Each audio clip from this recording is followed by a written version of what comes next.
Welcome everybody to the Overkill Festival Hybrid Symposium.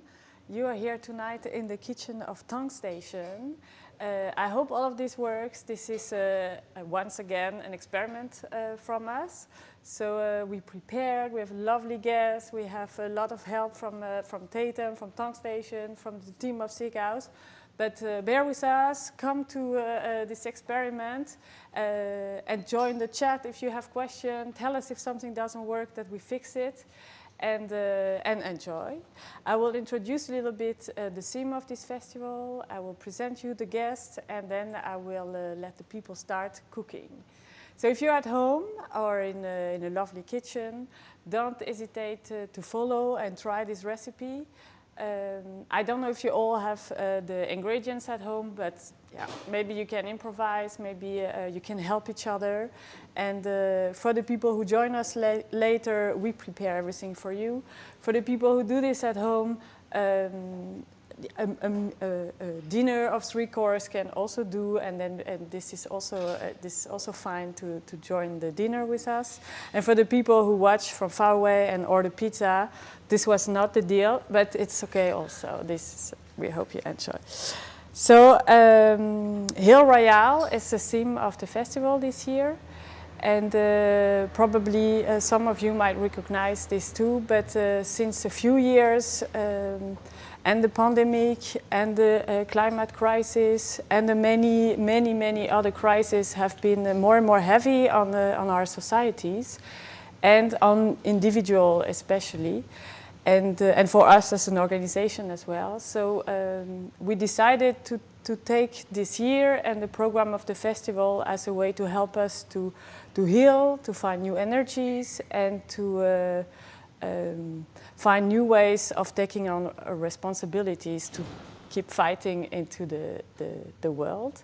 And this is one way we're trying to do this. Instead of having people who have beautiful knowledge telling you about them, we're trying to do this around the table. They are showing you in their own kitchen with their own vulnerabilities, fragilities, what they are trying to do, what they are thinking about. And when you come later and sit with all of us around the table, we hope that you can also bring your knowledge and your experience and your pain and your energy to reinvent a little bit what a dinner can be in our society. So tonight we have Ryan Sherawati, who is going to talk with Patty Reyes. Ryan also is a multimedia artist. He's also exhibiting one video in the festival, so I would invite you to check this out.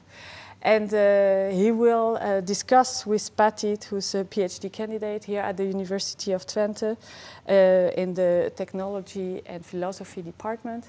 Together they will discuss about technology and magic, and they will prepare for us, I probably say it wrong, but the kikon drink, something from the Greek mythology. After this, we're going to try to prepare the main course. And I will be back with Ahmed Issam, who comes from Berlin and who's also a multimedia artist who use many mediums, but also video games, to try to engage in discussion around decolonization and different futures.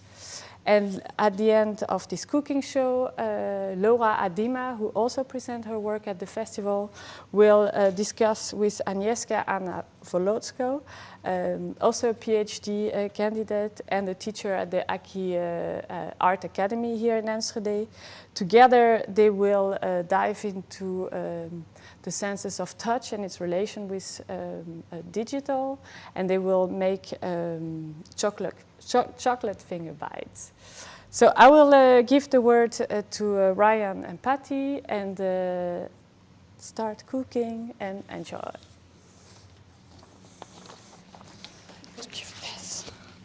Thank you. Okay, 1 second. Is this okay? Is this okay? Testing. Yes, okay. So, yeah, it's working. Okay, great. Hi, hello. Hi, Ryan. How are you? Good, good. How are you doing, Tati? I'm doing great. I am very excited about what we are going to prepare today. So, if I'm correct, it's called Cookion. Can you tell us a little bit about what Cookion is? Basically, it's a beverage that keeps coming up in a variety of Greek mythologies. And so I've kind of gathered that it's sort of more of a basis of something to mix with something else because it's in the Homeric ode to Demeter, and it's also in the Iliad and the Odyssey, and the recipe always changes, but it always has the basis in barley. So I think it was kind of just like a medicinal basis to add other things to. Okay, I see. Wow. So it appears in many like stories and myths. Okay. Well, let's try to do it. Now I know that in your work you also talk a lot about Greek mythology. So maybe while we are making the drink, we can also talk a little bit more about your work and more specifically your film, The Overkill, which I really loved, by the way. But okay, so maybe let's begin. Let's just get it started yeah, a little bit. with All step right. one. How do we do this? So what you got to do is you got to get some barley. Okay. Which you can find at any organic store here in the Netherlands. And I mean, you're meant to get what they call spring barley. That's supposed to be a bit more fresh than this, but we do what we can in these modern times. Right. And ideally, again, you roast it over a fire, of course, you know, Okay. on a cast iron cauldron. But, you know, once again, we do what we can. So Yeah. doing this for about 10 minutes as you roast it over the fire gets it a little bit nice and brown. And the smells come up, and it's crazy because it starts to smell a little bit like you're brewing beer or something like that. And so it really like fills your kitchen with really nice aromas. So you Wow. keep toasting it until it's about, you know, nice and browned. And then you take this and you put it into a mortar and pestle, and you ground it up a little. Now, not so much that it's powder, because what we're going to make here is called alfita. And Alfita. alfita is the sort of like cracked barley. And if you wanted to make tisane, which is like a different type of thing, you would really want to get it grounded down to a flour, apparently. Okay, I So- see. Wow. Once you got that kind of ground up, you put it into a giant pot, about 10 parts water to 1 part of the ground up barley, and then you boil it for about 3 hours because Wow. you got to break down all of the different kind of like husks and whatnot. That's part of the barley, and then you get it something that's the consistency of this, All which is a right. bit like porridge or oatmeal. That I Okay. eat back Shall we home. get maybe like a spoon so that we I can got show? it. I got it. You got it. Came prepared. Okay. So now this is like I made this yesterday, and so it's a really thick substance right now. Wow. So this is after you have sort of like heated up in the skillet, and then put it in water for like yes, you do this, Mortar and then pestle, you yes, and then okay. you boil it forever. They call it overcooking it in the recipe. Do you can I ask? Do you think that this was also the sort of process that they used to do in like ancient times, or is it like a little bit? Well, apparently there is this one historian, I think it was like Circe, something like that, and he really like went into crazy detail about how they did some of these recipes. So I think this is actually quite accurate about how they would prepare it back in the day. Okay. Which is wow. yeah, kind of crazy. Yeah, yeah, indeed, that we like continue, you know, following the method that they had. But that's really nice. Okay. Do we need to pour it all there? Yeah. So basically, Okay. it's always 3 parts liquid to 2 parts of this stuff. So we're gonna maybe get a little bit more. Add up that second one a little bit. Now the first one we're gonna make is from the Homeric hymn to Demeter.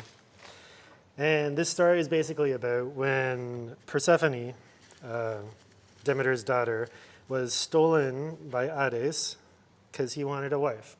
And Right. Zeus, being the like prick that he is, you know, was just like, yeah, sure, you could just go steal Demeter's daughter. She's good. And then, of course, Wow. one day, so they were just, you know, playing in this field outside of Athens. And he opened up the earth, snatched her right away, brought her down to the underworld. And then for weeks, Demeter was searching the earth because she heard her daughter scream. She was like at the other part of town or something. And so her daughter, she could hear her daughter scream from there, but she had no idea where she was. She looked all over, was looking and looking and looking. And nobody would tell her where she was either. There was some serious collusion going on in the pantheon of gods. And so she was right pissed. Yeah, She I was would like, be too. yeah. I mean, of course. You know, they were just Yeah. out having a good time, and this jerk comes up, steals her for her husband. Not cool. Not cool. The audacity. The audacity. Can I help you Yeah, do yeah, like, yes, for sure. okay, okay. So then, So sorry, this is mint, uh-huh. and it's meant to be penny royal, which is like quite a popular ingredient, again, from back in the day. I don't know where you can get it now, but it has crazy medicinal properties that were used all over ancient Greece and Rome. Oh, wow. Okay. And so, Alright. continuing with the story a little bit. Yeah. So, she's wandering around. So she basically goes down to the human realm because she wants nothing to do with these gods because they're all being like terrible people. Yeah. And she finds this family to shack up with, and she doesn't eat. They even say in the hymn she doesn't bathe, which is, you know, particularly interesting. Right. And then she doesn't eat the ambrosia, which is like the sort of food that the gods get from their worship of them, or something like that. But the only thing she will drink is the kukion. And so the head of the house, she makes up Demeter some kukion, and she's disguised as an old crone, they call it. So they don't know who she is, like in this house. She drinks the kukion, and she wants to help out this family. So she's like, I know what I'm going to do. Well, I lost my daughter. I'm going to turn their son into a god.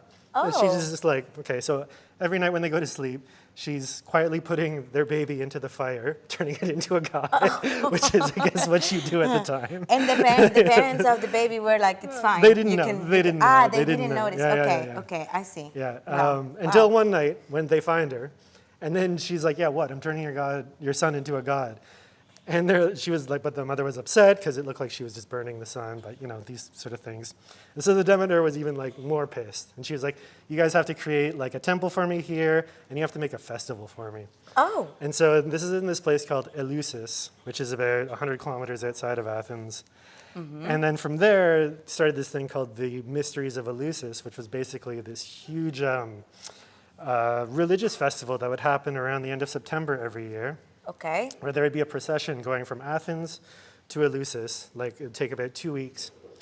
And once they get there, they would take part in this ceremony where they would drink the kukion, and somehow during this ceremony, they would lose the fear of death, basically. I see. Which was like it was a very profound moment for these people that took it. And nobody still really knows what happened there because they were sworn to a vow of secrecy when they were there. And it's crazy because, yeah, it's all speculation about what happened. Okay, so maybe we will lose our fear of death later when we drink this. Could be, That it is could be, great. but And you too, if you are following the recipe home. So let me ask you, because so the myth that you were telling us about, the kidnap and you know, Demeter also being like, we're looking for her daughter. This is, I think, also the story that follows in your film, right? Yeah. But I thought it was like really interesting that it happens in a somewhat like an urban setting. So all of these Greek gods actually have sneakers, and they have this like really cool sort of like a very contemporary style. Yeah. So what was like the thought, like first of all, why do you focus on something that is so ancient and old? What's the value of that? And then also, why do you put it in this like newer context? Well, I'd say like originally that I got into this whole story was I was reading this book called The Immortality Key, which this guy, so really how I got into it was this guy is theorizing, and it's come up before, but he was theorizing that basically the base of the kukion that these people were drinking had like entheogenic properties. So there was either something like the mold of the ergot from the barley there, which was basically like a hallucinogenic thing, or there might have been some LSD, or there might have been like a little bit of THC or something in there. And this theory came up actually in the 70s, but sort of classical academia being what it is completely like refuted it and kicked these people out of academia basically because they're like, they certainly didn't do that back then. Nobody was taking drugs. No. It was a pure time for everyone. Yeah. So that's how I actually got into this story and then kind of read a bit more about it. But then I found there was a lot of relevant things because they deal with sort of Demeter, when she is really pissed, she basically stops all of the seeds from sprouting on the entire earth. So it kind of deals with like eschatology of the human race and like, it's all these things that are kind of coming up now, you know what I mean? And this idea about technology and techne being this craft, it's about like using sort of all of the plants and herbs around you and using them as in your like daily work and your daily food and whatnot, and how now technology has become this different thing about how we still use it every day and we're like ensconced by it, but it's like in a different thing. So I think those are the links that I was trying to make there. I love this. I find it really, I think that I find it fascinating, especially this idea of techne, which I think it's like a Greek word, also like really ancient, also Greek philosophers were talking about techne. And it was in a way, this is kind of like the really ancient root of what we now understand as technology. But like you said, it used to be something that was related to craft, perhaps to, you know, to magic. And now it has become something really, really different. Do you have some sort of like value judgment about this, how the concept of technology has evolved? Like, is it something negative in a way that we now see technology as this kind of, I don't know, maybe like this very powerful tool to build our environment? Should we go back to our, you know, the more ancient idea of techne? Or are you like, no, it's fine, we can have all of them? I don't know.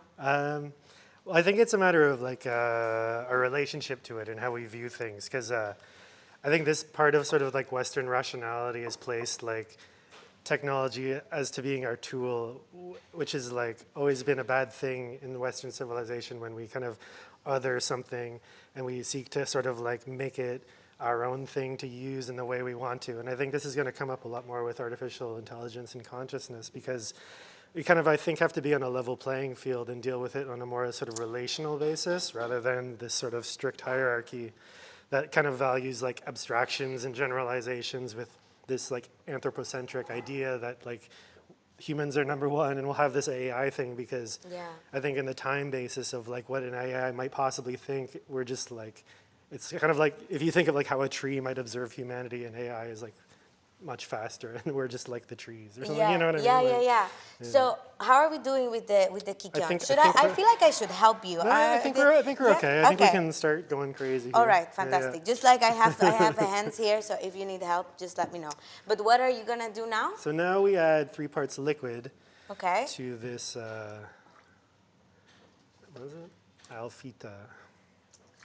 Right. And then with the fashion and stuff that I like to use, I don't know, I think there's like, it's always been a thing, you know, a bit like identification, you know, like, and also like recontextualizing fashion and whatnot. And this is like, I think just a way of identifying, you know, yourself. And I think even like the way that they depict gods in like the ancient sort of texts and amphorae and things like that, you know what I mean? They have a certain fashion. And so the fashion of today is kind of what I picked up on. And the recontextualization of it, I mean, has always been a big thing, you know, certain punk cultures or whatever, you know what I mean? Like, yeah, and in a way, I think that it's also a really interesting contrast to see, because I also feel like the way that the characters speak in the film, like it's a very, what's the word? Like very solemn and very, like very sort of like fitting to a Greek myth, but at the same time, you see like this very. Just a very contemporary fashion. And I think that it's also interesting to see how the technologies that you have available, so for instance, like the materials with, you know, that are like used on their sneakers or on their clothes are materials that perhaps weren't available in the times of, you know, when the Greeks were, just like coming up with these images of the Greek gods. Totally. Like materiality is a thing I think I find really interesting too, you know what I mean? Because it's more about, identifying these things and what they're made of, and like, again, like to consider the future in AI, you know what I mean? These things are still housed in some sort of silicon body that has a story of the cobalt or whatever else is in it, you know what I mean? And so like these types of raw materials, you know what I mean, are part of the story too. They're just like a silent partner or something like that. You know, like. I think it's so important. And do you think? I just feel like these stories, these Greek myths, like somehow still have like a little bit of like they have a room and they have value to look at the the crisis or the challenges that we are facing now. And so that's also something that I really liked about your film, is that, you know, that the Greek gods are talking in this like urban context, and they're also saying how humans themselves, so because, correct me if I'm wrong, but this myth and like how Demeter is searching for her daughter and is like going through this grief and is going through this mystery, and eventually they sort of like come to a compromise with Zeus and with Hades, right? So they say, okay, you're gonna have your daughter for like half a year, and then the other half a year she's gonna like stay with Hades in the underworld, and this is the way in which Greeks started to explain the seasons, right? The sort of like dying of the soil and then regenerating again.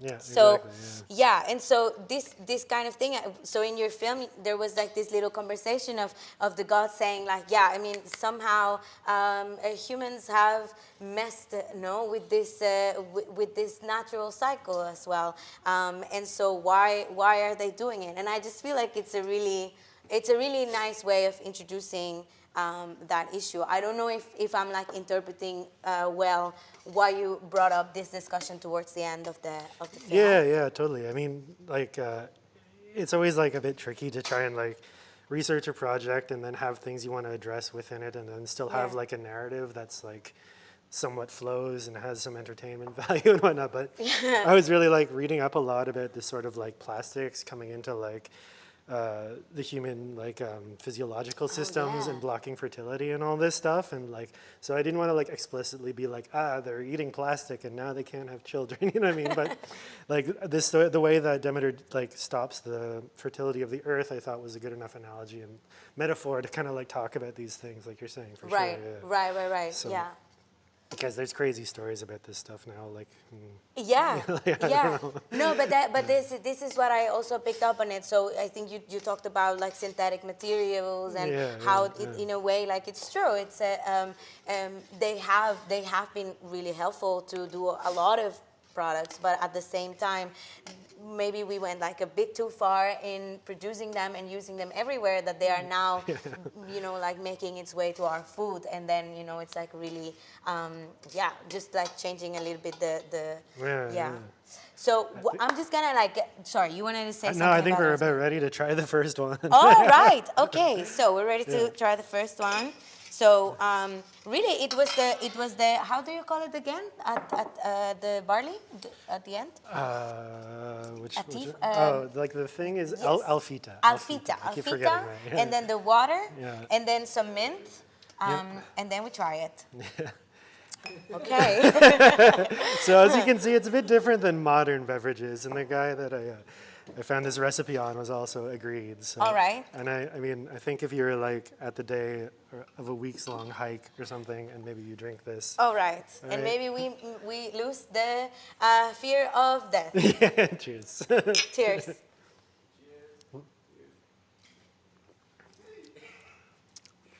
All right. It's actually not bad. It's not bad at all. It's not bad. No. It's not bad at all. That's very nice. It's very like thank you. cereal. Like cereal-y or something. And I have to say, because you explained a little bit how you do the alfita, but you actually went through the whole process of it. Fantastic. Really nice. I think the quality of the barley that you get is really important, because it's quite tasty. You got this barley from the Netherlands. Yeah. Organic from the Netherlands. So, okay. $1.99 at Echo Plaza. That's nice. All right. Okay. Not bad at all. I'm a little bit less afraid of that now. Yeah, it's perfect. Okay. So I'm just going to check really fast if we have questions from the in the chat, but there's no questions yet. Feel free to ask, either about the recipe or about Ryan's work. So then the next one we're going to make was in the Iliad. Okay. And at one point, this group of heroes are sitting at a table, and they're about to make a big plan for war. And they're already soused out of their minds. And so they get the kitchen help to go and make them this kukian, which has wine in it. It's meant to sober you up, so they can talk seriously about the war. Okay. So I don't know what they were drinking before, that they needed wine to sober up. But ancient times, we will never right? know. Okay, so And, what are we looking so at here? This one is some aged goat cheese. And this is the bit more of the daring recipe because it's going to be the barley, red wine, and goat cheese. Okay, okay. So, Nice. yeah. All right, we can do this. Let's see how it goes. And you said that this particular recipe was in the Iliad. Yeah, Okay. word for word, basically. All right. Yeah. And in the Odyssey, the one is quite similar to this as well, but they had honey and a bunch of other psychoactive substances because it's a witch who wants to turn all of the soldiers into pigs. So, yeah. Oh. This is oh, all the okay. very different uses of kukian. Yeah, exactly. But it's nice that they like they had this sort of beverage they could use in different contexts and for like really specific purposes. Yeah, seriously. I'll get the pig drink today. Yeah, exactly. All right. So we'll start Does with it the matter wine. what type of wine it is? Presumably, I guess you would want Greek wine, but I mean... Right. Yeah. Yes, I can imagine. Yeah. But it's definitely Okay. got to be red wine, I think, for sure. Okay. Oh, Yeah, yes. All right. Okay, so Nice. 3 parts of that, Okay. 2 parts of this. So, when did you started using Greek mythology in your work? Is it something recent, or does it have a history? Actually, yeah, this was the first work that I did that specifically was referencing Greek mythology, actually. Yeah? Yeah. My previous work was a little bit more about, like, I was trying to investigate a bit about sort of artificial consciousness and, like, how people would, like, how it would deal to, like, kind of becoming online, that sort of thing. And so I really, like, went all over the place with different references because there's lots of different texts and different people have talked about these sorts of things. And so it wasn't specifically this Greek influence, but Okay. Yeah. Do you think that there is also something about, I think that you use also the word technomagic sometimes to describe your work. So is this related also to mythology, or what do you mean when you use this term? I think it's kind of like comes down to this old Arthur C. Clarke quote that says, like, any, like, undiscernible sort of technology is seen as magic by the unknowing eye. You know what I mean? And so it's and that's basically sort of the relationship. And I think, I mean, I kind of did a little bit of studying into, like, folk witchcraft from around the 15th century. And a lot of, like, their ideas were, again, like this sort of relational idea of, like, trying to find plants and animals that are, like, sort of syncretic in your lifestyle.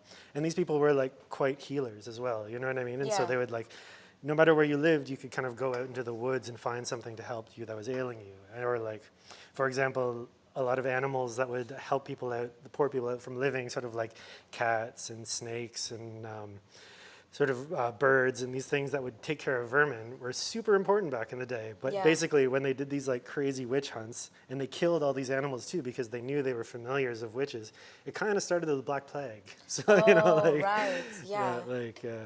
I don't know. And so, I don't know, there's, like, these are sort of this technic craft, you know what I mean? Witchcraft, you know what I mean? Like, it's all sort of related. Yeah.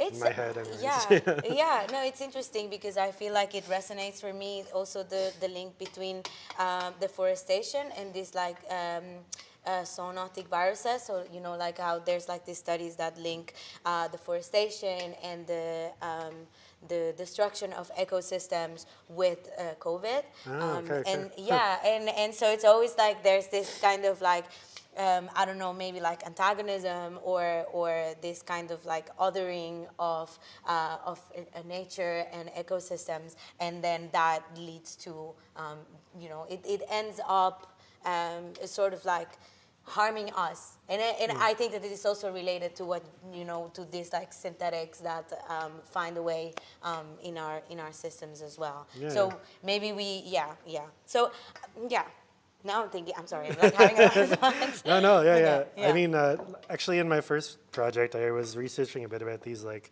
early cybernetics researchers, like Gregory Bateson, who was trying to, like, he was all about like feedback systems and information, how it kind of like feeds back and keeps creating these systems. And he observed this in nature, that was like a homeostatic system. You know what I mean? They would basically get like input or from the output that the natural systems put out. It would maintain this homeostasis. And then that humans were like constantly fucking it up. You know what I mean? Because it's like, as when we put ourselves in the middle of this thing and everything else is meant to serve us. You know what I mean? Yeah, It's not like it's sort of like a fucks up with the network or yeah, with this exactly, system. yeah. All right. And they kind of led into like creating sort of certain computers, and they tried to model the entire Earth and these things, which was just like a huge exercise in hubris, because it always like ended in catastrophe, you know, Right, like, yeah. which maybe was like, you know, actually what was happening.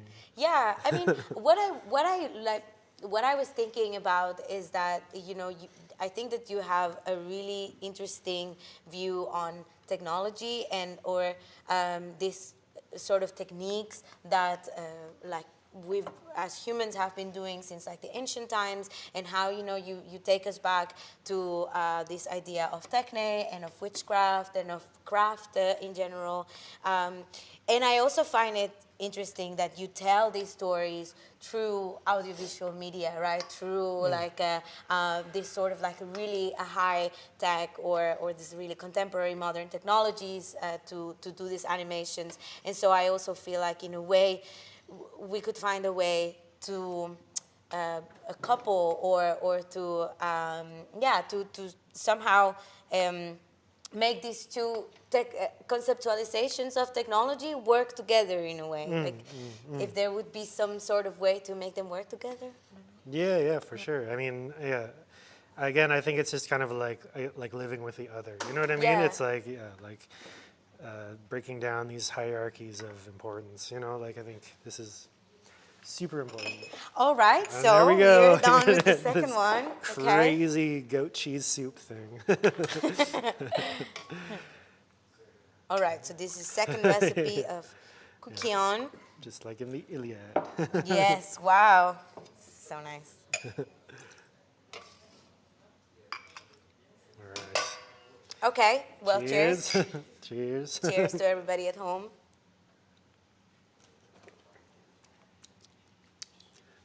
Yeah.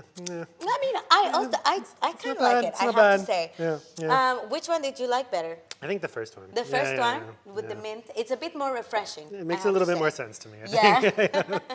Well, unfortunately, we are running out of time. But I want to thank you so much for showing us how to make a cookion and for telling us about your work. It's fantastic, and I think people at home, you still have the chance to check it out at the Overkill Festival. It's going to be there until Friday. I think also Saturday. But anyway, you want to make it on Friday. You want to say something else before we go? Oh, no, just thanks so much for having me. It was great having a chat and making these random drinks. So. All right. Yeah. Thank you. Thank you. Ciao. Bye.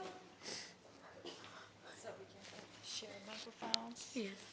We're going to do some funny transitions. It's actually funny that you're drinking beer. Can you clean your the mask, drink please? that you make. I have to stand here. Yeah. Why? Okay. So I put all these ingredients aside. I actually would like to try your crazy stuff. Oh, yeah, sure. Which one? Yeah. Can we have a zip to also not fear death? Yeah, I think you should While I'm cleaning up. Okay, because I have already one. Wait, I get my pencil. You can enjoy yours like the whole evening, and then I put this aside. Or we need this maybe. Sorry, I took your. This is here. I'm gonna put your drink back. Thank you. Then I can. What? Oh, smell good. Is it? That's it? I can try. I put it aside, and we take our ingredients out. We have the pindakaas, the peanut butter, That's good.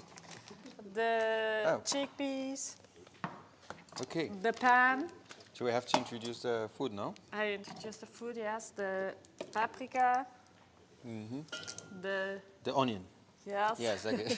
All right. So yeah, this is I don't know. This is like maffe. I'm gonna cook maffe. Maffe is somehow this is Senegalese, Nigerian name of it, Gambian as well.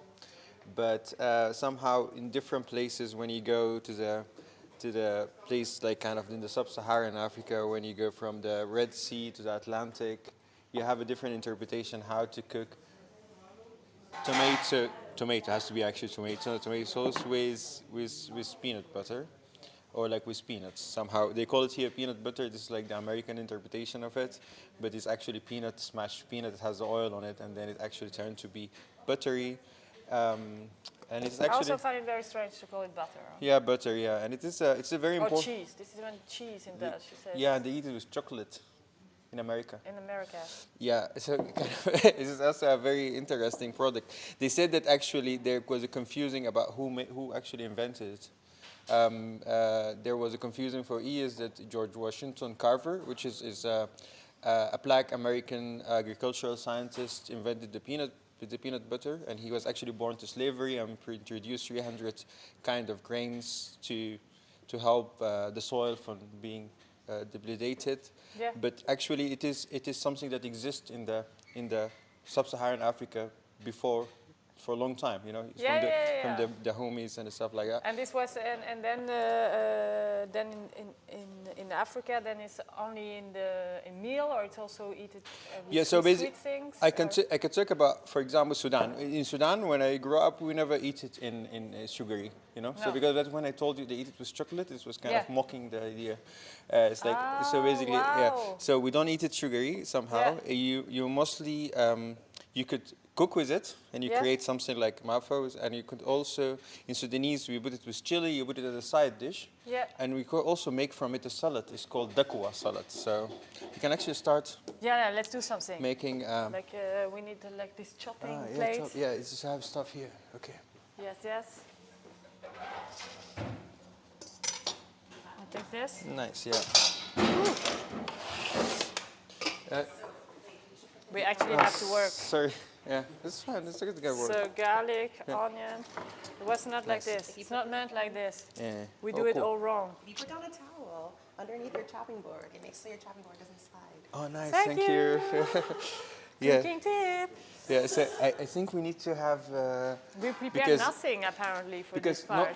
We prepare. Normally we kind of I normally is cooked with meat what I'm planning, but in general we know with the development, environmental change, we have to adjust our culture to be more inclusive, right? So you just gonna cook. This is to replace the meat. Replace the meat. I think we're gonna replace the meat by the chickpeas and replace the meat by the. And what was the meat that was in your childhood? Lamb, yes, and I think it's mostly that where you eat it now, mostly with meat. But now we're gonna, this is also the nice thing about this, why I choose this meal for this meeting. Exactly. Why are we doing this? Because it's an open end, so basically it's like be creative, maybe. Yeah, basically we could improvise on it, and somehow like what Alex, for example, did here, she cooked another one of this. You can just give the ingredients, and then you kind of start interpretate, and you make a gameplay. You know, gameplay is the rules. You have the rules, and then according to your strategy, how you deal with it, you create something. And I think it also has to do with the Overkill game stuff. Yeah, very nice. Cool. So what do I have to do? Chop this one. This is gonna take time and energy and muscles, so I'm gonna take this one. Okay. I find a little knife. I saw here. Okay, there's a lot of knives. Oh my god. Yeah. Try this. Okay. And how do we want this? Cut it very small, like very pieces. Small. Yeah. Because the sweet potato is quite hard, and then later on when we put it in fire, that we need it to. Like this kind of small. To get soft. Yeah. Okay. Nice. And this is something we're gonna puree, or is this something? This is what we're gonna do is basically we're gonna fry it first with the onion, the sweet potato, and the garlic, and we let first the onion get kind of reddish, you know, like cooked, and then after that we add the sweet potato. We let them fry for a while. I don't know if you're gonna finish this in half an hour, but we're gonna do it. Okay. You mean I have to go faster? Yeah. I tried to be very precise, but so now I'm like, okay, I just go for it. It's a race, actually. Is this good? This looks like perfect. Yeah, perfect. Yes. Okay, I love it. I also like that we share this board somehow. Make a little So I took the smallest knife, you see? Yeah. Yes. All right. We're doing it. We're going to We're catch doing up. it. Yeah. Okay, okay. How long does it take normally? 1 Your hour and mother a half, takes like 2 5 hours. hours. Oh my god. Oh my god. Why are we doing fast cooking? Yeah, so, and maybe we can just do this. Okay. And the sweet potato is also, no, is it something that now you, Actually, you use? No, I think in most of the African countries in the coast, you know, one of the things about like food culture in the Sudan is the old Sudan where I am from, means the land of the black, right?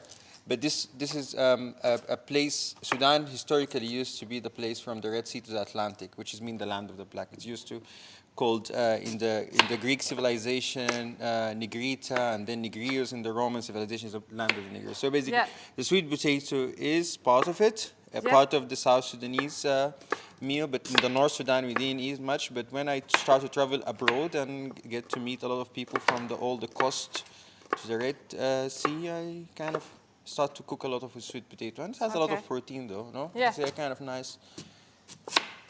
Nice, nice. Yeah, so basically, because of that, I'm kind of taking transnational meals as my culture. Like, instead of saying that, because in Sudan, we actually have a very poor kitchen, though. Okay. I think so. In Sudan, the country I'm in. And now that you live in Germany, you have like a German version of the mafa. You were telling me you cook it differently depending on your guest, right? Yeah, it depends on the guest. If we have like in Germany, in Berlin, if you have a vegetarian guest, you have a vegetarian mafa. If you have a meat eater friends, you're gonna have a lot of meat in that pan, and it depends on who is there around. And also, I actually experimental with it. Sometimes I made it with halloumi, sometimes I made it with zaitan, sometimes I made it with tofu. It depends on what's trending in the market. Yeah, that's also good. Because of that, it's just use different strategy for the same rules, basically. Yeah. Okay. Yeah. And do you add maybe some German ingredients? Like I would imagine the sauerkraut and mafa or something like this. Or this is horrible maybe. Maybe I will understand that this doesn't fit. I think, this is quite, the sauerkraut, I think the German doesn't. I see it, you hate it, you hate it. I stop it. You don't know sauerkraut. Yeah, I'm going to put the oil in the fire, you know, it's like kind of let the oil get hot. And so the oil, so we have to go to the fire. Do I have to bring something or not yet? We just wait until the oil gets a little bit warm. Okay, I will clean a little bit here. This is something I do always in my kitchen that my partner hates, cleaning around while I'm cooking. But I see there's no garbage around me. I will transport this somewhere. Ooh. Nice, I learned. Huh. Yeah, I got it. Yeah, but then how I make it small? Yeah, the fire is so like Powerful. very powerful. Yeah. Yeah, perfect. I made it. Yeah, perfect. I don't know if it works, but we also have a camera here, so we can stay around the fire. We can stay around the fire. Yeah, cool. If you want. Then in that time we could just bring this with us, just holding it until the oil gets a little bit warm. Yes. Yes, and that's it. The process is we put the onion, we get it fried, and then we put the garlic, because you know the garlic all the time take less time, and then we add the garlic with the sweet potato. We let them in the fire, you know, cook them a little bit. Okay. And then it's very easy to add the peanut butter and the tomato sauce, a little bit water. To bring the things together. And then let it cook. Okay. Until the festival finished. So we have to eat this Saturday. Sorry guys if you are coming. No, we have a cheating version. Alex made it in the background. Okay, sorry. Okay. We're making everything tonight live. Yeah. Okay. Between the advertisement, like. Yeah. Let's create advertising. Cool. And then when you start cooking, maybe I need a spoon or something. Yes, we need the stirring stuff to stir with it. Like a wooden thing to stir with it. Okay. Exactly. I stay here for the visuals. Shall I hold something? Yeah, we can hold it together. I think it's fine. Yeah. Okay, you can do everything yourself. You help me. You cut the sweet potato. It's the most difficult part of it. Okay. So yeah. I'll take this away, right? Yeah, this is it. Okay. Yeah. So. We wait a little bit. So we could wait You have questions for me or anything? Yeah, of course, because we only talked about food right now, Yes. and then it's. That's exactly the time of This speaking. is the game.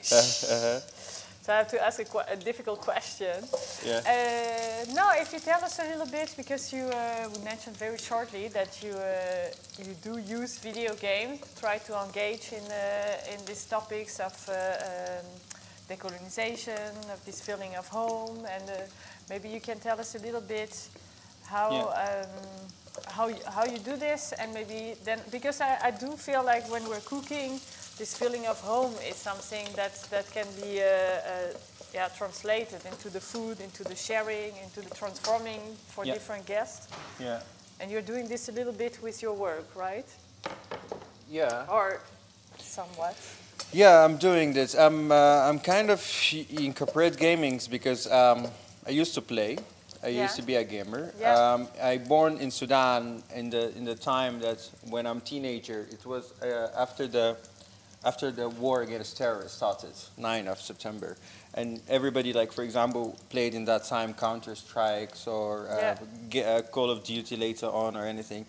You understand exactly that in the games. Yeah, actually, this is type of the games we used to consume there. Yeah, you know, yeah. interesting trauma to you as a gamer. Yeah. But you don't really understand it until you get to politicized or like, to culturally understand that it's actually those games produced within a propaganda.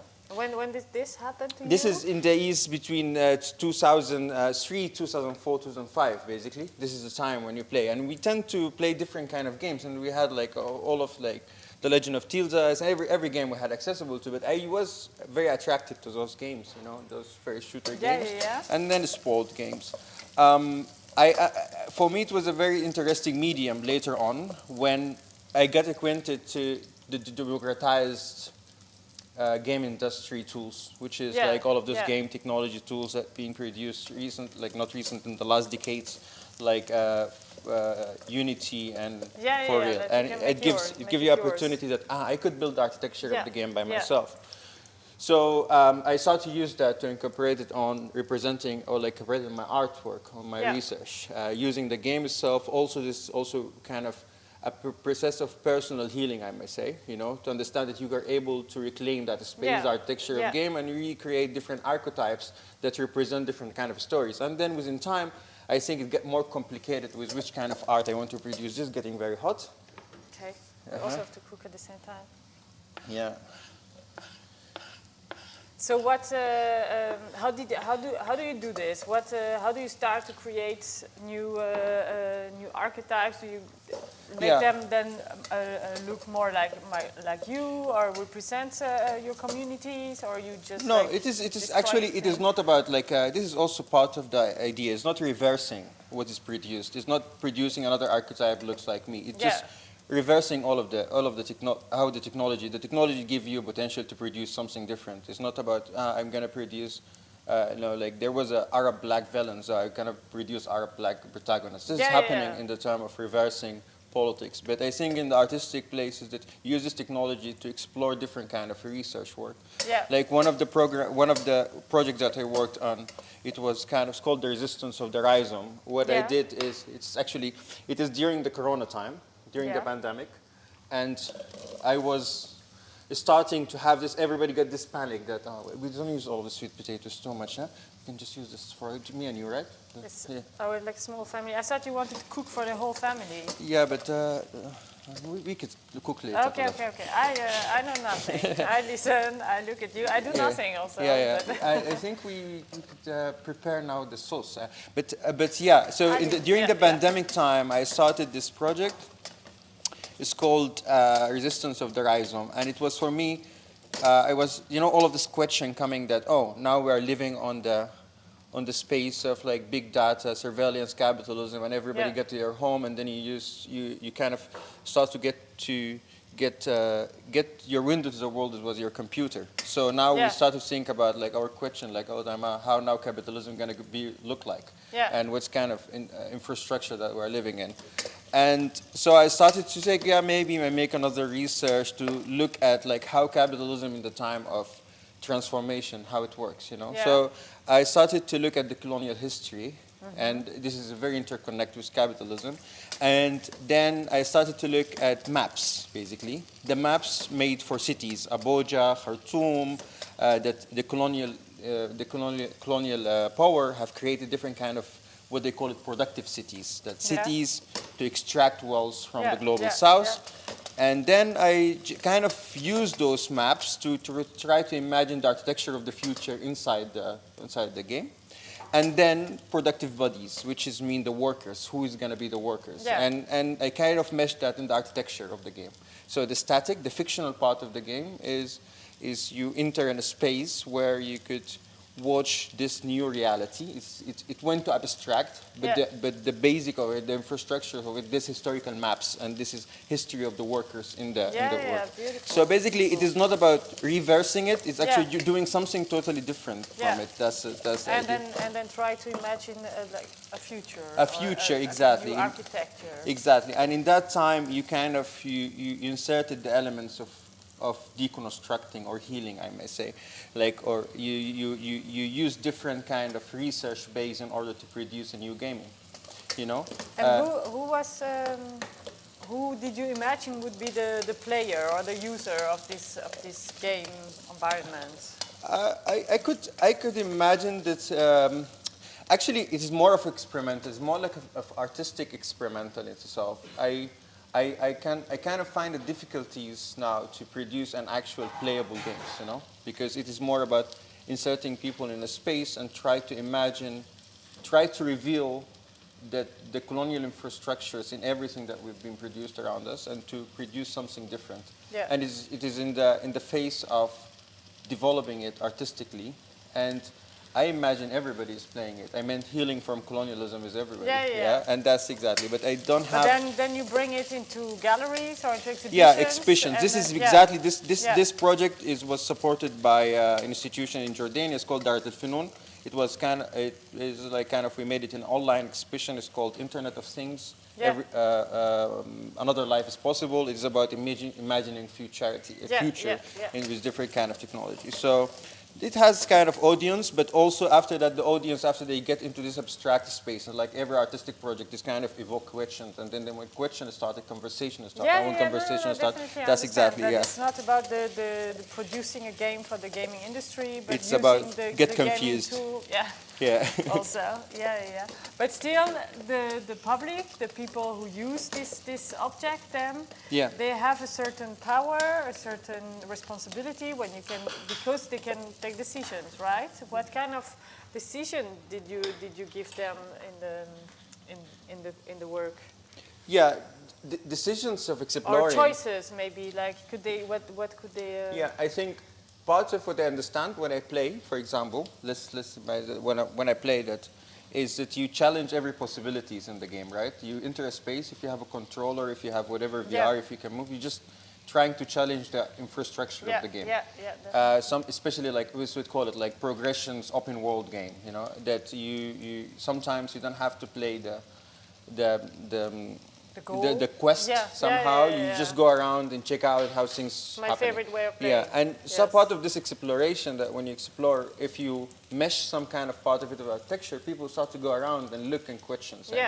And probably they're gonna look for what kind of, you as a game designer or as an artist creating this space, why you did that, and they start to ask you questions.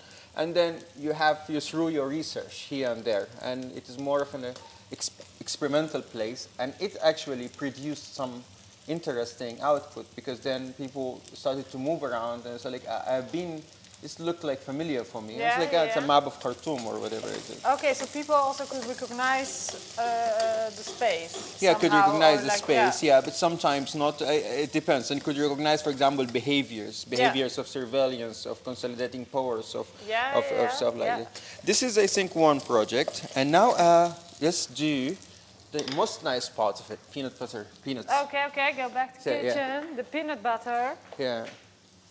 And we can make a 2 spoons of it. In the pan? In the pan, yes, directly. Okay. And then make it fry with that thing. I will find a spoon here.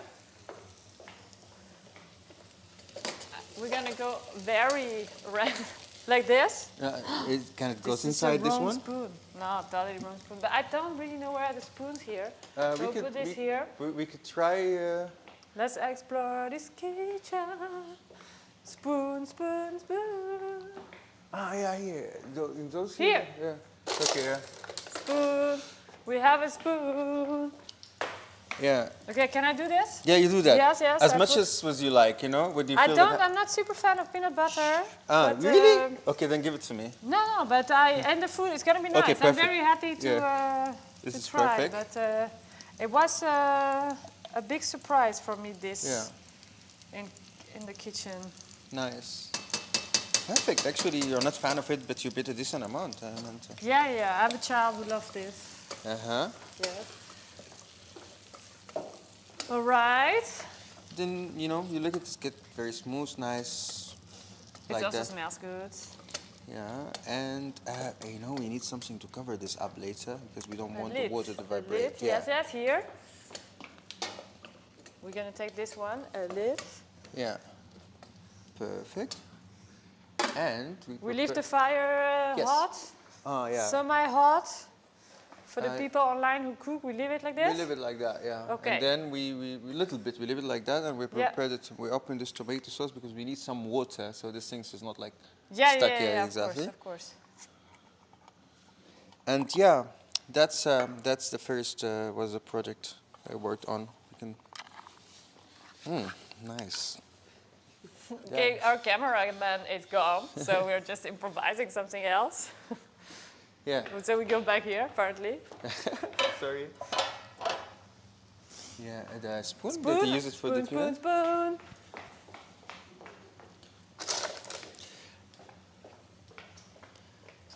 Yep. And yeah, that's it. Oh, that was a tiny bit of tomato. And no, I think that thing is quite dangerous because it tastes very strong. So we we do it until we see how much we need. Actually, you know, we forgot something, but we will not put it anymore. What did we forget? The pepper, the paprika. No, we have to put it. This is the best. I think it's not really important. Believe me. No, okay. So we have the version without paprika. Yeah. Okay. So you have this thing is frying in this way, you know. Yes. And then we start now adding water. Yes. Let's add some water. Yeah, it's like a cup of water. We never used this kitchen before, so we are in a cup of water. Yeah, big one. It's getting complicated. Yeah. I know, I found it. Yeah. It's my mission, finding stuff in the kitchen. Even if it's dirty. A glass and a water. Yeah, perfect. As Yes. much as possible.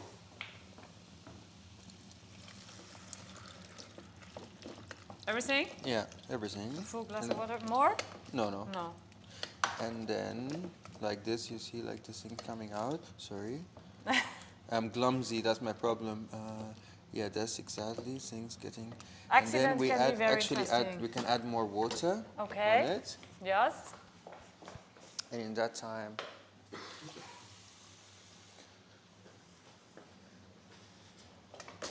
so we need that until this, and we Starts to close look it. beautiful. To everything? Yeah, yeah. And then we could actually close it a little bit until this thing get soft. Then we open it later on. We let a little bit of the water vibrate. I think we can wait now. We can wait. Yeah. Okay. yeah. Cool. So, but then we're gonna keep going, right? So we forgot the paprika, so this Yeah, one this goes is away. out. This is finished. I think we have this, and then we and could. we still have the chili powder. Yeah, this is what we. This Well, we. is this gonna be spicy? Yes. Okay. Yes. Okay. Everything is spicy. Okay, and this Yeah. we already let's be a bit organized. Yeah. Okay. Cool, cool. So now we have to wait. So, Yeah. if just to go back to your work, your game, when I use this this space you created for me, if I'm an art gallery, I go I dive into this. I was really curious then I'm not a player, but I'm still having this. You have agency. Yes, exactly. Yeah, definitely you have agency. I told you, like, I think part of having agency on game is not just, it's just challenging what is the architecture of the game. The game is created for you and you have this open world and you're going and look around. But sometimes also maybe it's about the fictional part, the static part of the game, that I hide it on it some kind of, not a quest, but hiding, exploring somehow. Yeah. But then I actually, in other projects, I kind of incorporated the rules, the idea of rules, you know, having the rules of the game, which is games is rules, and then addition to it, fiction, I know that. Of course. But it's not was like, for example, one of the last thing that I did, for example, with the media class was a very personal project. It's about home and exile. Yeah. Home and exile, the idea of it was living in two different places in the same time. During the 2019, there were revolutions happening in Iraq and in Sudan, and there was a lot of political movement. I was engaged in this movement, activism, trying to kind of bring the voices of the people in the street. You know, this movement is a continuation of the Arab Spring, I may say. Yeah. And it is kind of a brutal movement. The police brutality was happening in Sudan and happening in Iraq. A lot of people got killed. Also, in the same time, it was in Haiti, and it was in Chile, and it was in Hong Kong. I think everybody was following that. And in the same time, you're in a place like Berlin, you know, trying to play around with your games and Arduinos and stuff like this. So, but in the same time, you influence that movement, and that movement influence you. Because we are living in a time where communication is easy, and you could write a post, and this post could encourage some people to go and fall in the brutality. So I was thinking about how I could live in this different world. It is kind of possible, and they kind of inspired me on what about bringing different games with a built-in different type of kind of technological infrastructures, and then people could play it in the same time. Okay. So I actually built also kind of a very small quest of game that you have to kind of go with a ship, a boat, from kind of a beginning area to Brandenburg in a sea of blood. Is this us?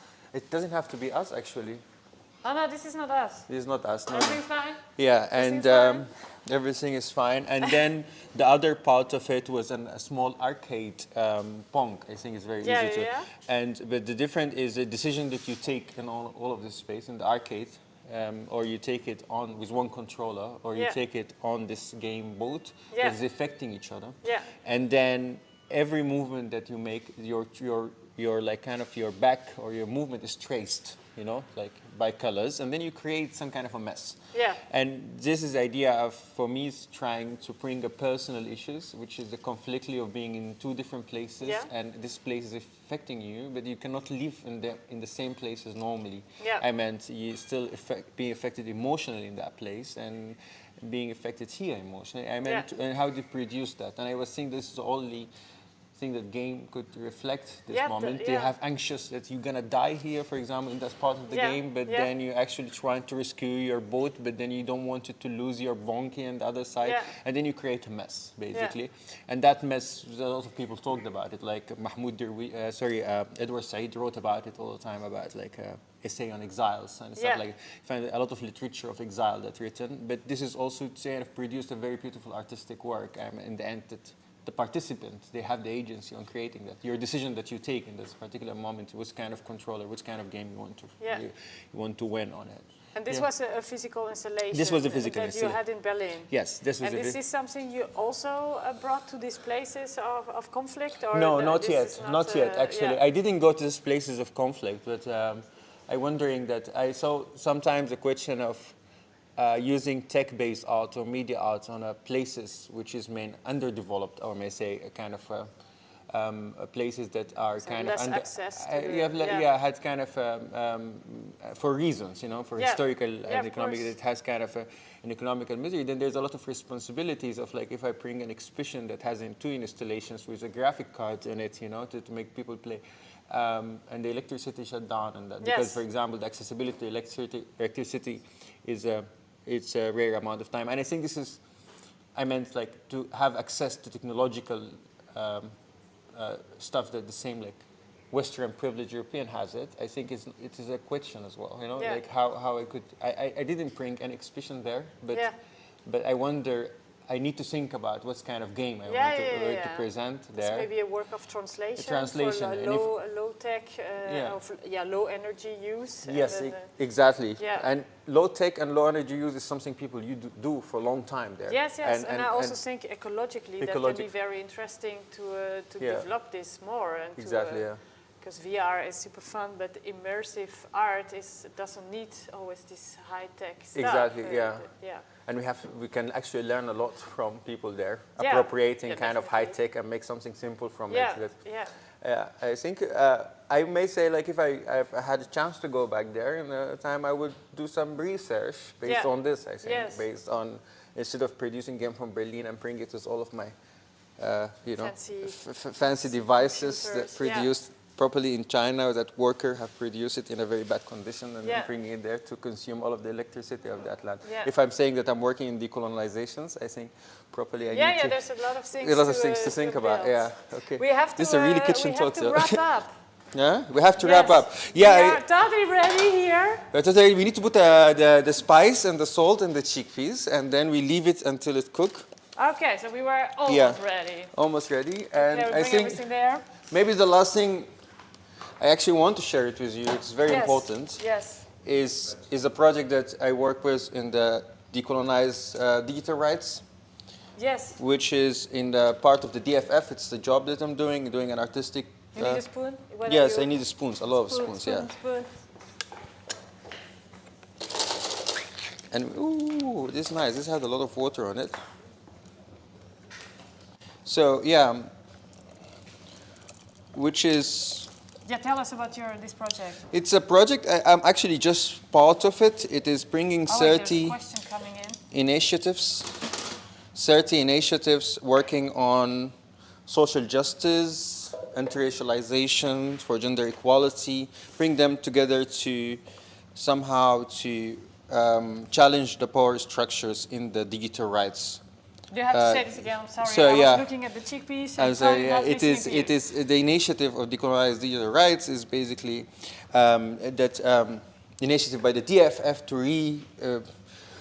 kind of readjusting the field of digital rights to be radically somehow, and talk about the funding system and to see all of the gender inequality, racial inequality, and class inequality. Who is this? This is the DFF where I'm working. But who are initiative. These people? So it is 30 initiatives working mostly from Europe. All of them working in the racial justice, social justice issues.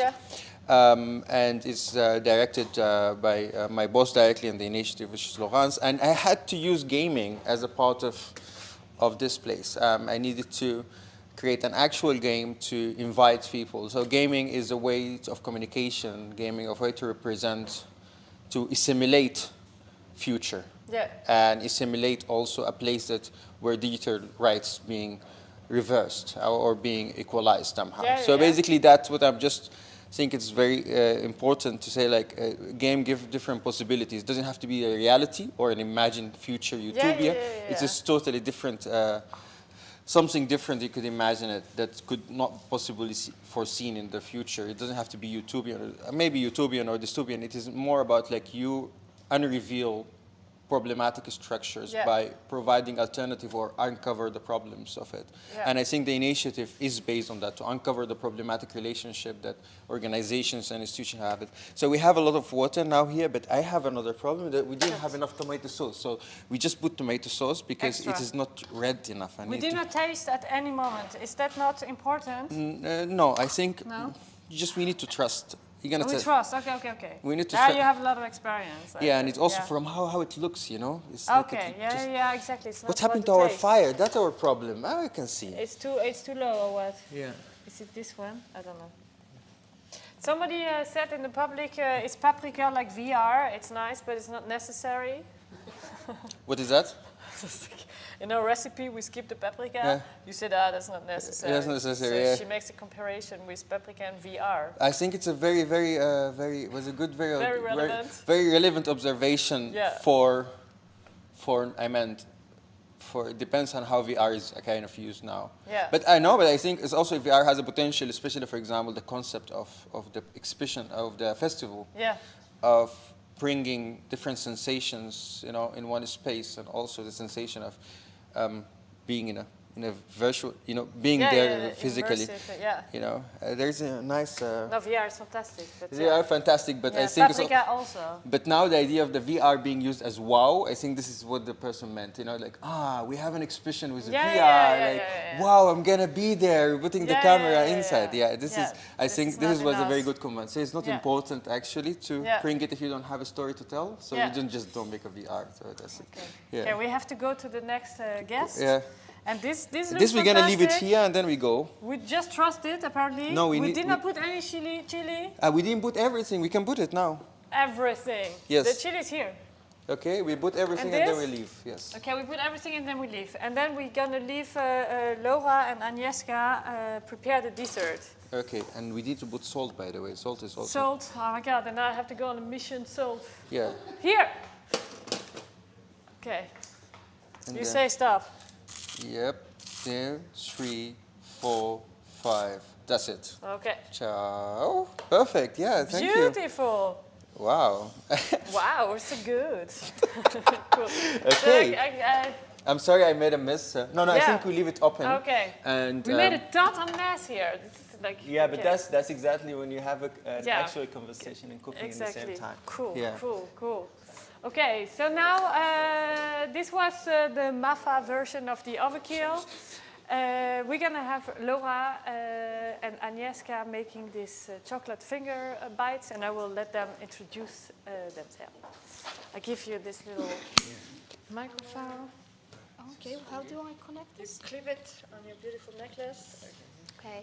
That might be difficult. Yes, does this work? Yes, it's a bit soft, it's nice. It's a bit soft, it's tickling. Yeah, Yeah. Perfect. Shall I also bring my workstation? Yeah, I think like this. But I mean, my things are here, but... Laura?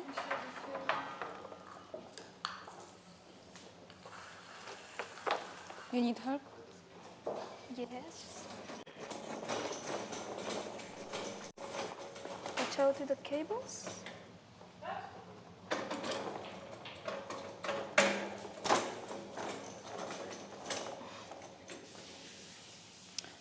Right. Yes, and I think I should also be using the fire for melting the chocolate. So for now, maybe let's hear about your dessert. What is it that you prepared for us, and how does it relate to your work? Well, first of all, I prepared chocolate fingers, and well, it's a very literal connection to my work because I'm exhibiting the installation, the Finger Rub Rug at the Overkill Festival, and that's an installation and an installation that the main piece, it's a carpet made out of silicone fingers. And then the fingers are molded after my partner's. And some of his fingers are also here. But tonight we are going to eat the fingers of different partners. So in preparation for this artwork, I did several workshops where where I taught partners how to mold each other's fingers. So in this way, I could research their dynamics, the relationship in their dynamics, and then at the end of the workshop, they got their own silicone fingers as a sculpture.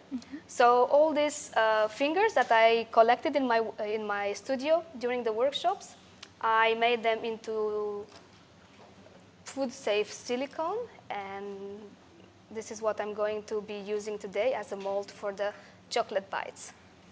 So tell us maybe why the fingers, how did you translate the questions that you are asking in your work, that it's about intimacy, ambiguity also of touch. How does this relate to the eating process or this eating encounter that we will experience?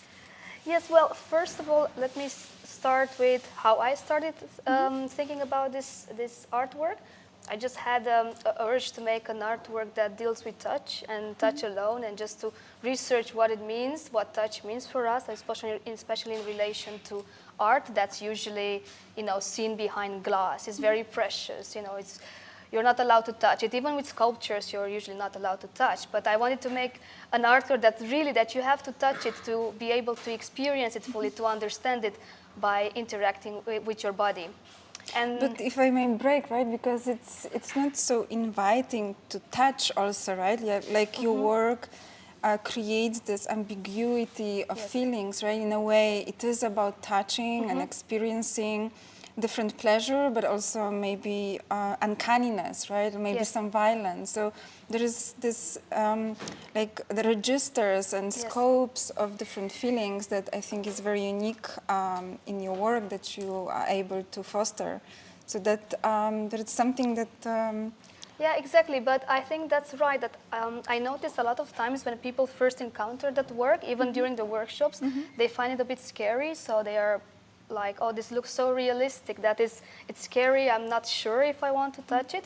But there is something that happens when they start interacting with it, because the silicone moves, and it moves in a certain way, and how it feels on your skin, that it becomes more natural. So they get over that moment of shock or fear, and they become playful. So they start touching it first, they then caress it, it feels nice, and then each time they dare a little bit more.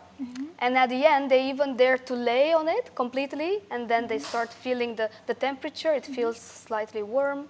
There is also a heartbeat that pumps underneath the rug, so that puts them into a state of calm and relaxation. So it's just a process of, like, you know, the visuals in contrast to how it feels. And I want to invite people to go through all these different stages to explore it. All right, so I'm very curious how, you know, how you translated this uncanniness into the eating dessert that you prepared for us. I forgot to answer that question about the eating, because then you asked me another question, but I'm getting back to it now, maybe. So yeah, I wanted to research the intimacy between these partners, but of course, first is like you only look at somebody, then the next stage of intimacy is touching, being in close interaction, even being very close to each other, and touching is the next step.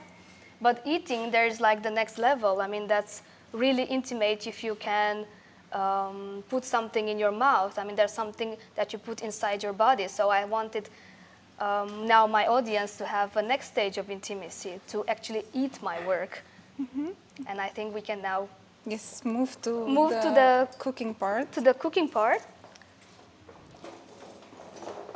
May I also use this fire, or I know there's something cooking here.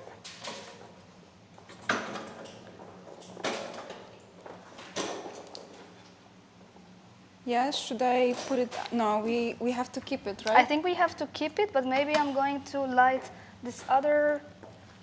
Let me see how it works. So I guess I just have to do this. Yes.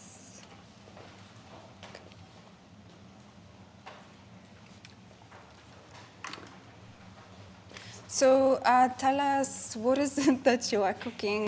What is the ingredient? Why this ingredient?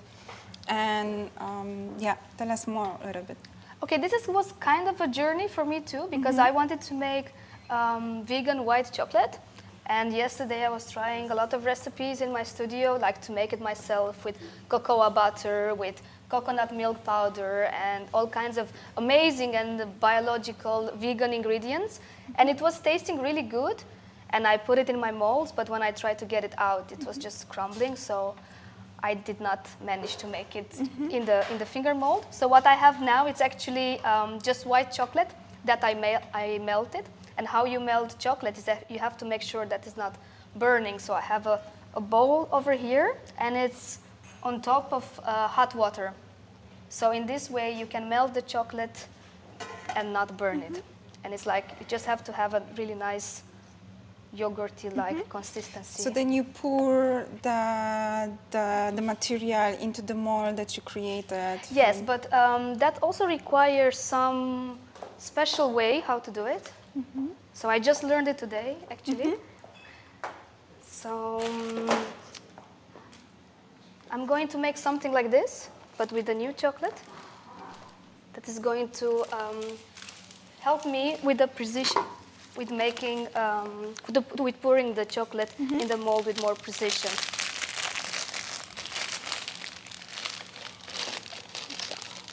So, like this. And I think if I find this, maybe. Spoon? Yes, I think this is going to work great if I may use it. Can I use this? Yeah, okay.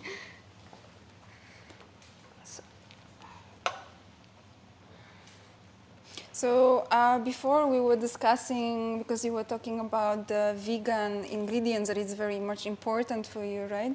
Yes. And it's somehow intriguing that we are now molding a human body parts Yes. that very much are concerned about the vegan ingredients. So could you tell us a little bit about this discrepancy between what can be on the plate and about our relationship with food and also as a form of this intimacy of touch? Yes, well, I think,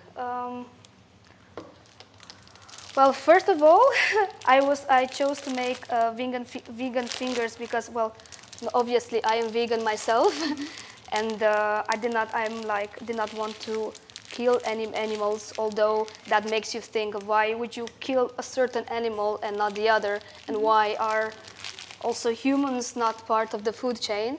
So I think just reflecting upon the things that we eat and why we eat them is quite important. I think, you know, we eat plants and that's fine, of course.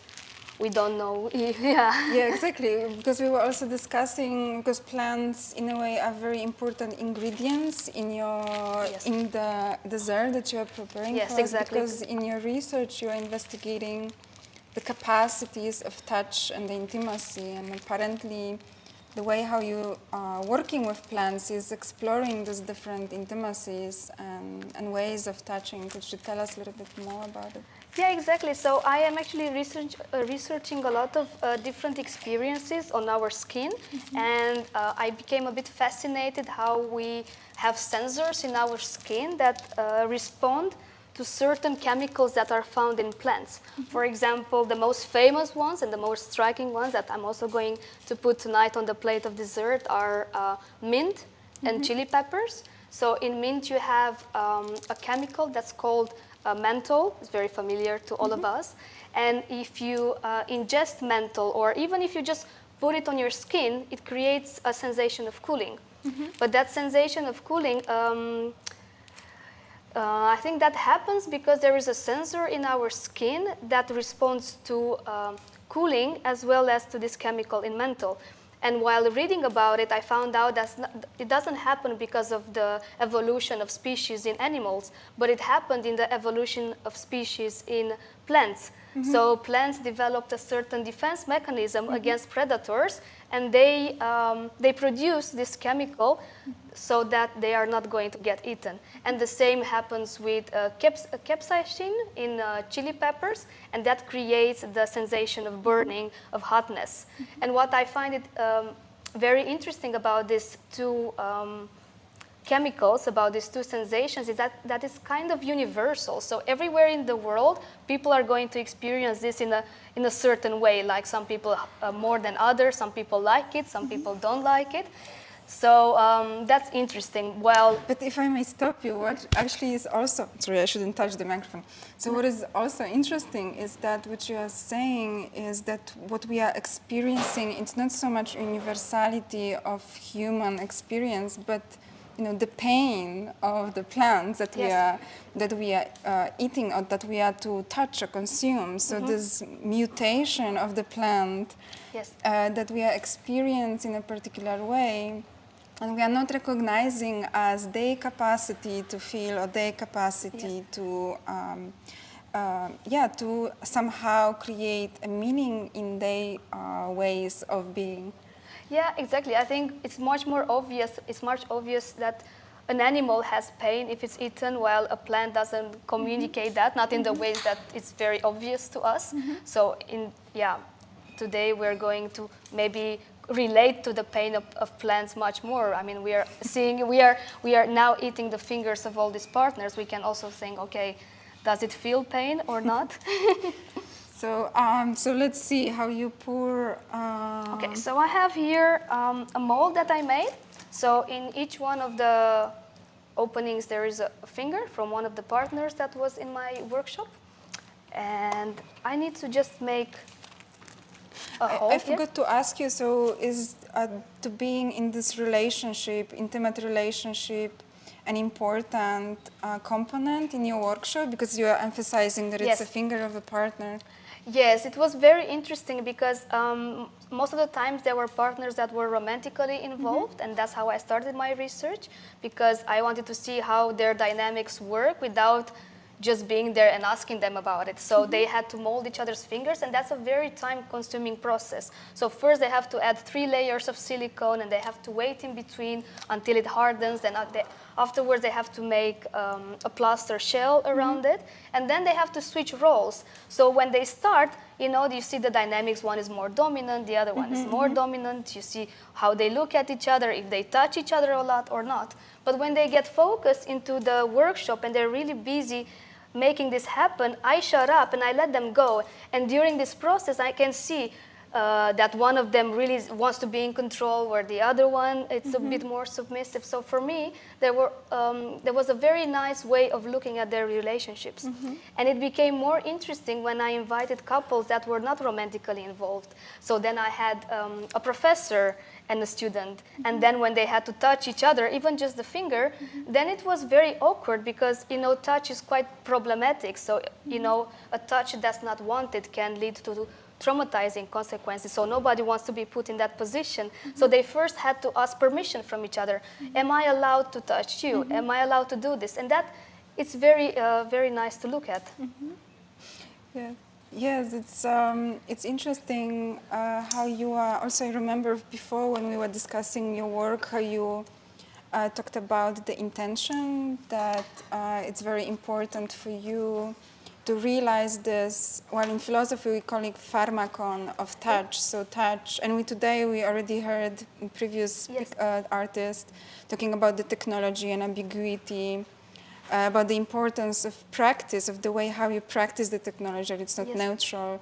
And similarly, for you, also the touch, it's never something neutral, right? It's already charged. Exactly. It always has intention. So if you want to touch somebody or something, you always want, there is an intention, you want to touch it in a loving way or not. And, you know, issues of permission and consent are quite actual.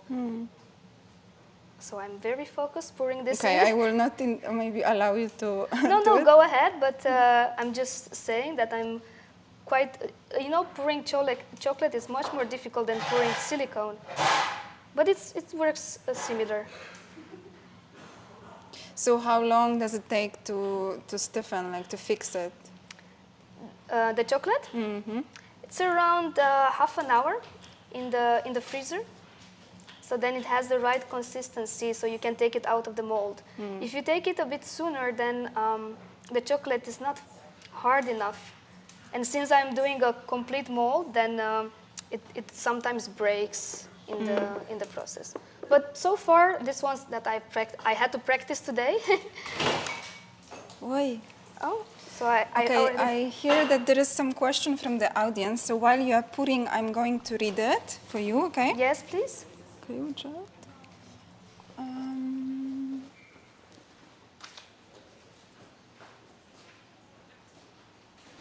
Okay, so there is Sam.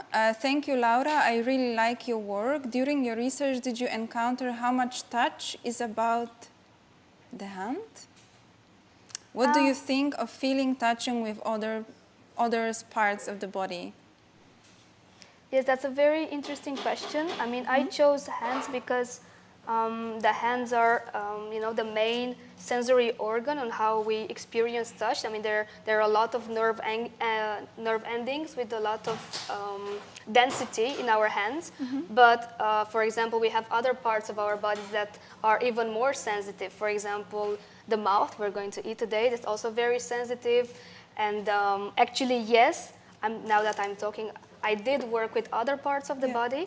So I worked with the forearm. I developed a caressing machine that's also based on research that says the parameters of a loving touch. So they discovered that if you apply very light pressure at the speed of 3.1 centimeters per second, especially on your forearm, it releases hormones in your brain that are related to bonding. So that's what happens on the human-to-human touch. But my question was like, was coming next. If we know the parameters of a loving touch, can we recreate it artificially? And do we still have the same reaction to it? So this was the other project that's called Future Affair, and it's exploring this kind of ways of recreating affectionate touch using artificial means. Yeah, so I would add, so my own reflection, I'm not sure if you would agree with it, because and also in the context of the previous discussion with the artist, cooking, is that, the finger that you chose can be considered as a techno, right? Like as a technology. Yeah.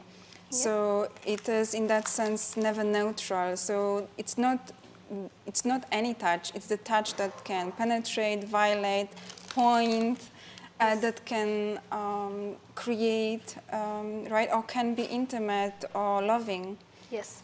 So in the context of now that you are proposing to eat it, it somehow creates another dimension.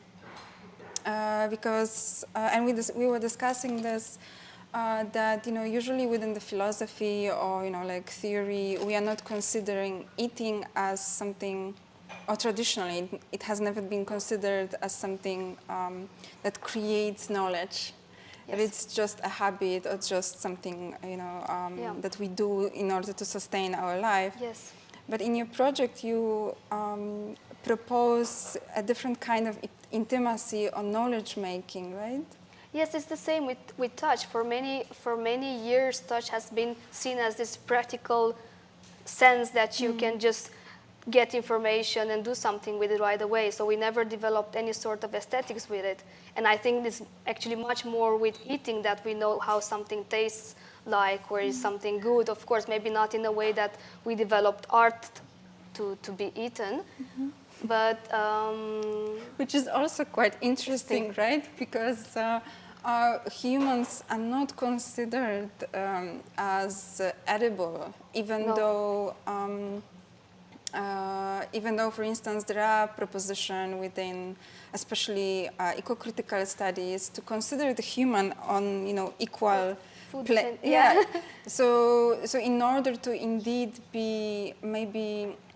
To consider the implication, the eco-critical implication of how to care, because we were discussing today as well a lot about it, that indeed we might bring ourselves equal on the plate and consider what does it mean to indeed be vulnerable also in front of the other in this relationship that you also research. Yeah, exactly. And I mean, for many years, humans have been like this, put on a pedestal, like being this very sacred on top of the food chain. Yeah. And I think that's ideas are shifting, and we realize that we actually have to be a bit more humble with us and the nature and everything around us. Yeah. So what do we do? So I now prepare the fingers, and I'm going to put them in the freezer for half an hour. And then I'm going to prepare a plate with the fingers that I already have. Okay. Do you want me to take it back? Oh no, we are staying here in the table. Yes, I think so. I have some chocolate on my fingers, but I guess that's okay. So I have here strawberry fingers. I think this was strawberry chocolate that I already custard today. I'm going to put this over here. Maybe stand here. And I'm going to make a plate for like how they're going to be served on the table. So, and to this plate I'm going to add a couple of spices that are related to the different sensation inside your mouth. So you have the fresh chili peppers and the mint, and this respond to low, like creates a sensation of cooling, and then the hot chili peppers creates a sensation of hotness, and then something in between you have the wasabi. It's made from horseradish, and that's a different group of chemicals found in plants like horseradish, and I think there was a couple of other ones that are in the same family. And then I'm also going to add ginger. So caramelized ginger. Mm-hmm. So very strong tastes. Mm-hmm. Is there a particular reason behind your selection of the plants apart from the fact that they have this capacity to to transform bodies? Yes, I just chose them particularly because of this research that I found, and then they could really pinpoint which sensors are found in our skin that respond exactly to those chemicals. And of course, it's not the only temperature sensors we have in our skin, but of course, it's a main way of how we experience temperature, and that's also triggered by certain plants. So by ingesting or touching these plants, we can have this tactile illusion maybe, because the temperature in the room doesn't change. Yeah, it's actually interesting, right? Whether it's an illusion or whether actually there is a transformation. So, for instance, we eat, through act of eating, we are not only nourishing ourselves, but we are also becoming with the food that we are digesting. So, are you proposing to become not only, having these feelings, but also become with this intimacy of touch and capacities of plants that we are digesting? Yes, I think so. I think we are internalizing it, and together in a ritual of eating, it is a ritual that we can think about all these issues about eating the fingers, about feeling the mint, the coolness of the mint, the hotness of the pepper, and also reflect on the evolution of things. I mean, how did this plant got these amazing properties, because they were not always there. Yeah, but also because it experienced violence, or they experience violence, which is also interesting, that we are not considering it as already mutated body. Yes. So how to think with transformation, maybe while transforming ourselves? Yes, I guess so.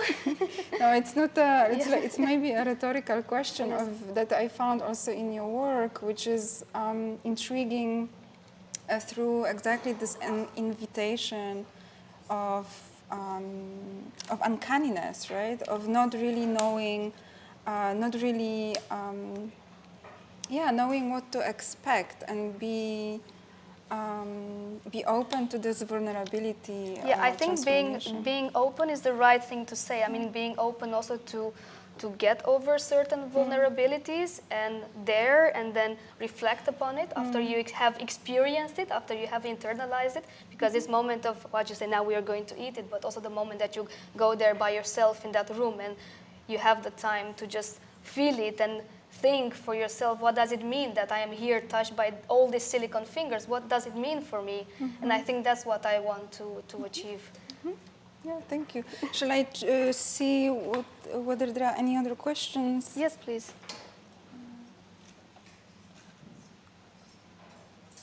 I'm not sure. And these are also the plates I made, so they always fit on your fingers. No, I think we... So you see all the shape that I used? So someone asked, I think it's shade potato, so thank you for the question. I just read the description. What do you guys mean by metaphysical tasting? I think, it's for later. That's for everybody, not only for us, the question, no? Which is also interesting in the context of ontologies of tasting. So I would respond quickly that it's about indeed being able to be transformed by food, not only nourished by it. Nice. Should we taste it or do we wait for later? Yeah? I can taste it? Yeah, you can taste it. Okay. Oh, this is so perverse. Should I put some spice on it already? Some chili? Oh, I'm really bad with chilies, so I will take mint. Is it okay? Okay, then I will take the chilies. Okay. I'm also How should I do it? Like this? What is your proposition? I think you just, yes, exactly. I think if you just bite a little bit of the mint, yeah, and you feel the cooliness, and then a bite of the finger. I have it on my finger already, the chilies.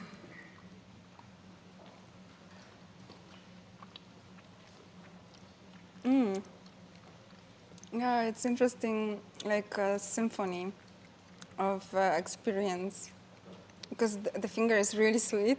It's very sweet, but I think I had first the very sharp bite of the chili on my tongue that almost felt tingling, and then the finger is actually soothing it. Okay, now I have to try this is the ginger. This is the ginger. Can I taste it like whole? Yes, you can just bite it. I think it's very, very pungent taste, so it's very strong.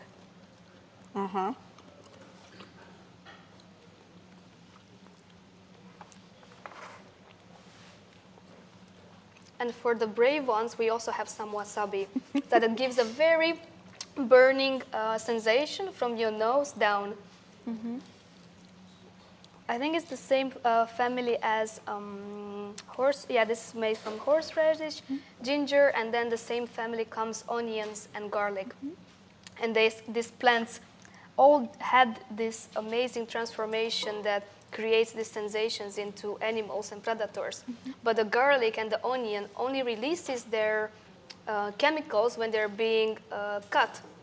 So if they're covered in leaves, then they don't release these chemicals, but only when they're cut. Then you can cry or have a rash. So when they're being attacked, then they release the chemicals. Earlier you wanted to show the blade with the fingers at the bottom, I think. No, these are all the plates that are going to be on the table. So for each table, I'm going to prepare different spices. So they're going to be the wasabi and the chilies and the mint. So people can make different combinations with the chocolate fingers. Is it important for you to somehow map, because in your research, right, in your work, it's all about investigation, this intimacy and capacities of touch, right? Is it important for you to have the variety of experiences, also through this eating of different herbs and, you know, in this case, also fingers? I think I just select different aspects of what I want people to experience. I mean, there is a lot of things you can experience to touch, but for example, for that piece, I chose the very intimate touch of the caress. For this other piece, I chose the finger that, you know, applies deep pressure when your body is laying on it. For this piece, I chose these plants because I found it so fascinating that we have these sensors that only respond to these chemicals in the plant. So I think for each project there is something that triggers me into the research, and then I say, okay, I'm going to dig deeper into this and see if I make it bigger, or if I isolate it, then how do people respond to it, and also to raise questions about things that maybe you never thought about it. We all know it, but there was nobody telling you that, okay, but this is actually what it does, and that's why it does in a certain way. Yeah, but I think also, you know, you can have a theory, right? But now in the very moment listening to you and discussing with you and experiencing the ginger warming up my body inside, there is suddenly like a multiplicity of registers of understanding what is it that you are after, that maybe we are, you know, we are not recognizing this multiplicity of different ways of touch and different ways of experiencing bodies. It's true. I mean, even in research, I don't really know how everything happens. I mean, it's very mysterious how touch works, because as I said before, we found these sensors that respond to temperature, and then they created mice that don't have this sensor, but they still experience temperatures. So everything is like cross-modal, and it's very mixed together. So the experience of touch is not only one thing, one chemical, but it's texture and the way you are eating it. Same with touch. The context matters a lot. So yes, I try to isolate certain experiences and making people focus on one specific one, and that's what I actually do a bit with my projects. Good, great. I want to taste more. You can keep the finger. Yeah. Yes, and can I like? Yeah, I will try a little bit chili. I hope I will not burn my tongue. It's not so bad. You just feel it at the beginning, it's like a tingling on your tongue. And if you want to go one step further, there is even a hotter pepper. That's No, called I'm fine. that's called Sichuan pepper. And what happens when you eat the Sichuan pepper, it feels like there is a vibration on your tongue. And there is no mechanical stimuli, it's only chemical. But it really feels as if something is vibrating on your tongue. And they could even measure the frequency of the vibration that you're actually hallucinating about. Nice. So the plants have magical powers. Oh, I like that.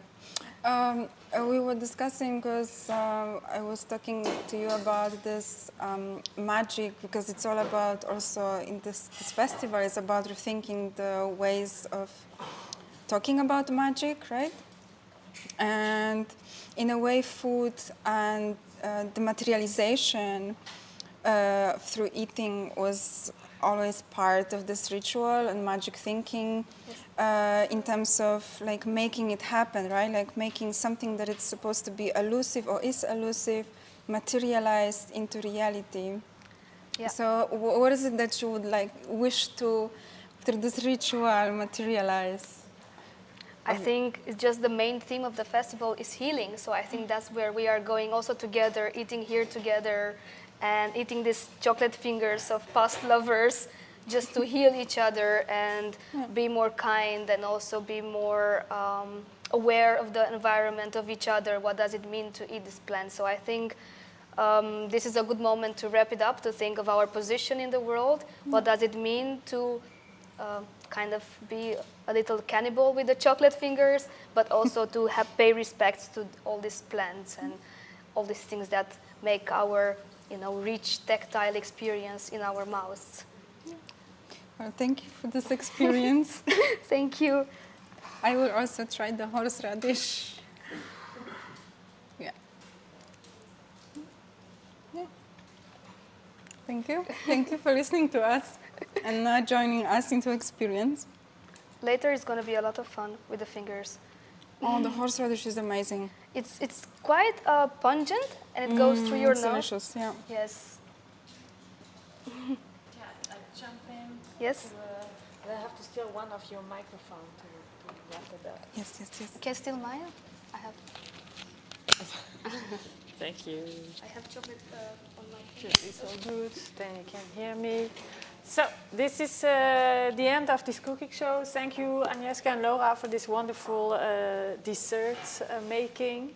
I'm really looking forward to try all of this. Yeah, Ahmed and me are very sorry. I think our part was not the best, but Alex made a better version, so that's good. I had to correct also, Agnieszka does have her PhD. She's a doctor now. And sorry for this. So just like it for you to be able to follow, this was the cooking show part of this hybrid symposium dinner. Now, obviously, we're going to eat this food that we prepared together. For the people who are home, I hope you managed to do something. Guy, we believe in you. And you can also join later with other foods, like I said earlier.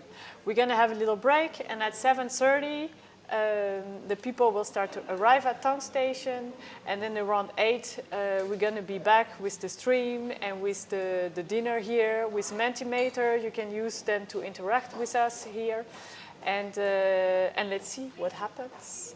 So see you in a bit.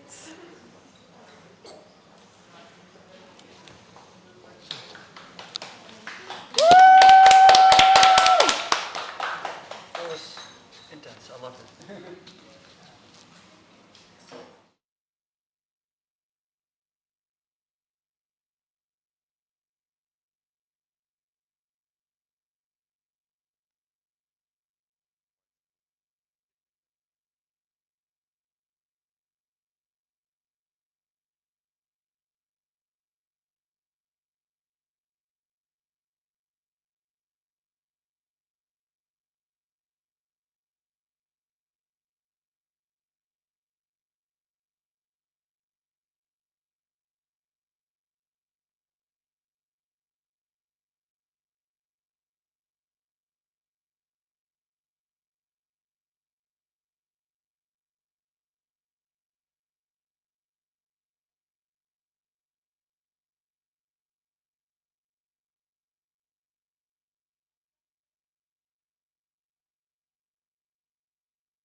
Yeah.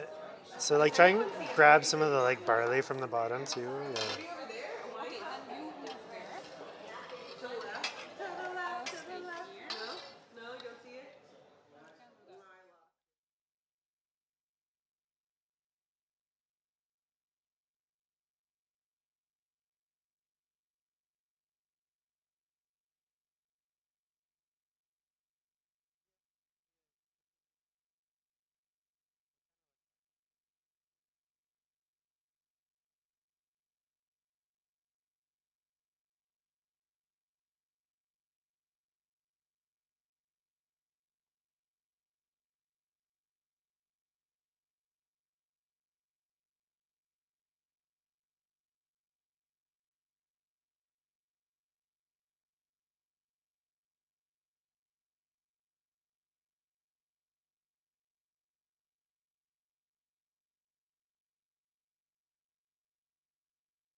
Everybody, can you hear me? Yes. Welcome to Tongue Station. Welcome to the Overkill Festival, the Symposium mega experiment. Bear with us. We did our best to test this, and everything which is happening tonight is totally not how we planned this. So I hope we're going to enjoy this anyway. Some of you may have followed the cooking show before. Some of you online also try to cook something. I hope we can eat together, try to invent new ways of being together when technology is involved. Well, we need to meet people we don't know, people who are not physically present with us. And what we are trying to do tonight as the Overkill is force you together and bring you to different places. You have on the screen behind some of you, but here in the front, a program which is called Mentimeter. This is something you all can access from your phone if you have internet. And if you don't, just maybe do it with your neighbors. But this is a way to be connected to the people who are online or participating. We have two guests here online, and we have the people watching this on the stream, so hidden from their home. There will be a few questions coming during the evening. Just keep watching. And this is meant as a help if you don't know what to talk about with your neighbors, but to relate to the guest we had at the cooking show. So we're going to start very soon with with Ryan Cherawati, who's going to bring their first meal. And then the question will be related to this, and then we're gonna go to the main course that we did together with Ahmed. I hope you're gonna enjoy. And Alex, we cheated a little bit. And afterwards we have a chocolate finger dessert from Laura. And they will reintroduce their little meal. And you don't have to talk about healing, but you can. You don't have to talk about the food, but you can. And you don't have to answer these questions, but you can. And I hope you enjoy all of this very much. And yes, I didn't forget you. During this whole dinner, it's like between the meal, we let a little bit of space. You eat at the rhythm you want. But here on the side, you have this VR food experience, so metaphysical testing, created by, I have my little paper because I have to read their name, but this is a project from Sofia Bulgakova and Leo Skarin and Sembre Deniskara, and then together they will reintroduce the work. But you can go there by a group of 6. It's like a 15-minute experience, and then you get extra food for tonight. The drinks are at the bar. This is on you. And you can choose the pairing. I have no idea what goes with this crazy food we made with you. So enjoy and yeah, be together.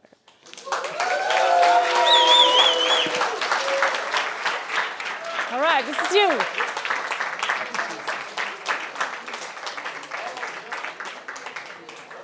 So this is what? You what? Then they see you. Or I put you here. Yeah? No, oh my God.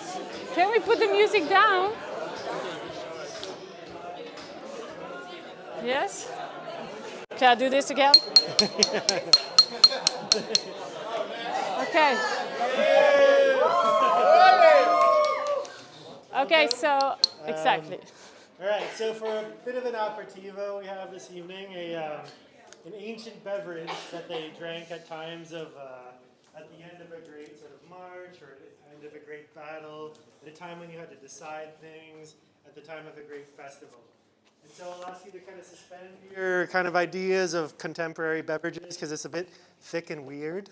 But it's from ancient Greek mythology. So we have one, it's overall called kaikion.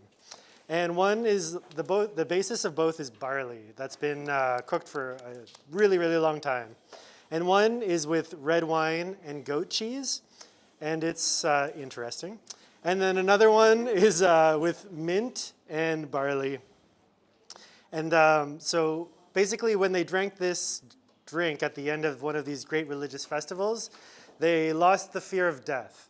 So maybe when you get it at your table, before you drink it, just take a little moment, kind of like think about what's happening to you right now, think about your fears, think about what's going on in your life, and just kind of like let it go, take the drink, and then have a good time. Yeah? All right.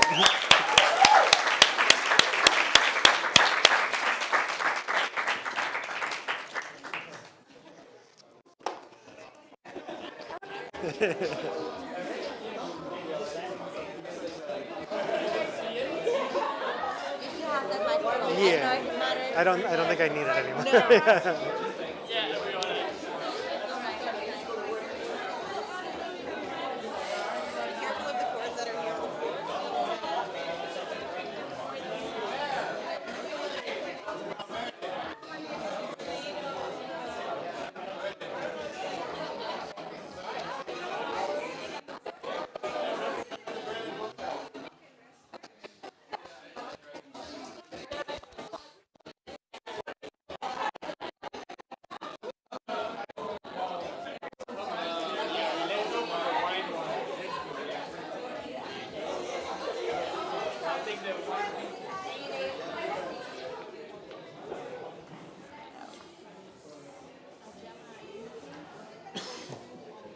Do you have this open somewhere?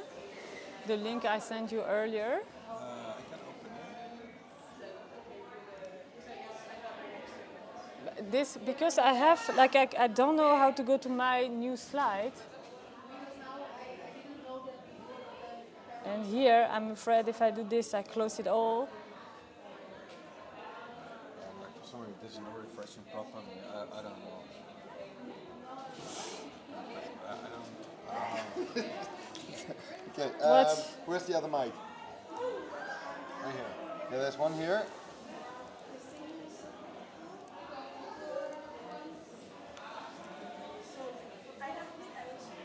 And the other one is Ryan. Right. You have the mic still, right?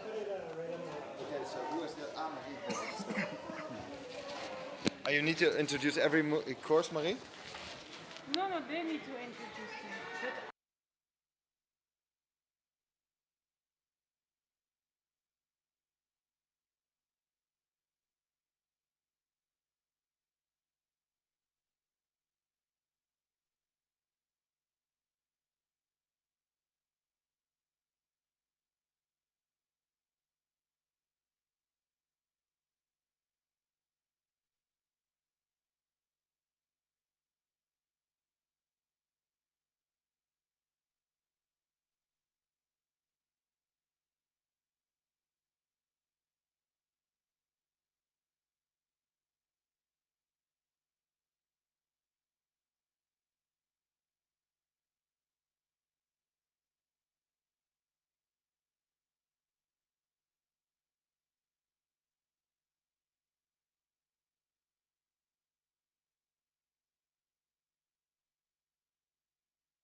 But Steeds andere. Boep, boep, boep. Dan ga ik gewoon in de ruimte doen, ja.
Testing, testing.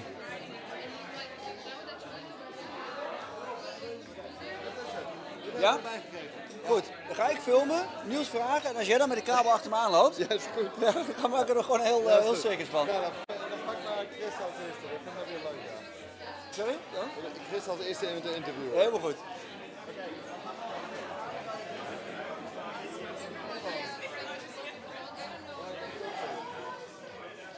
Do we do it now? Just like 5 minutes at check-in, right? Oh, we kunnen gewoon vragen gaan stellen, toch? Yeah, but it's just okay. But if it's longer, then I have to pee first. Oh, dat weet ik even niet. I will pee. Ja, ga maar eens plassen. Goed plan.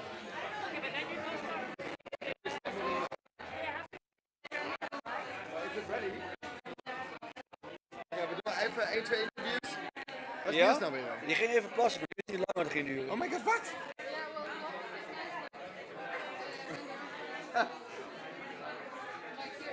Oh, kut, wat is die camera aan het doen? Fuck, wat gebeurt hier?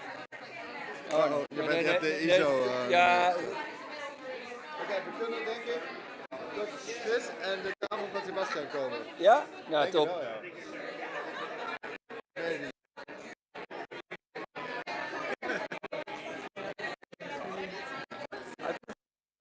Hoe ga je?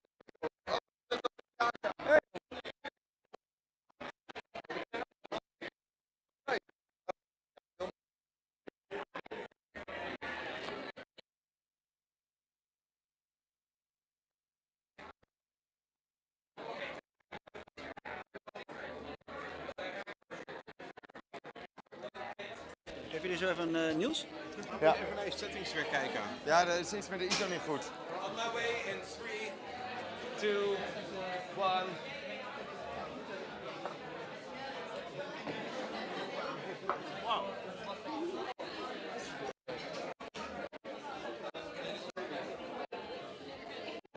Already here, I'm standing here to.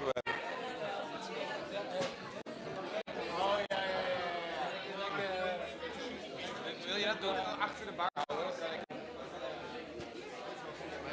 Dat doen we niet. Oké. Interviews kan tot met deze lengte. Ik doe de kabel wel. Perfect. Is de microfoon al aan? Ja, is aan. Awesome, we're already running apparently.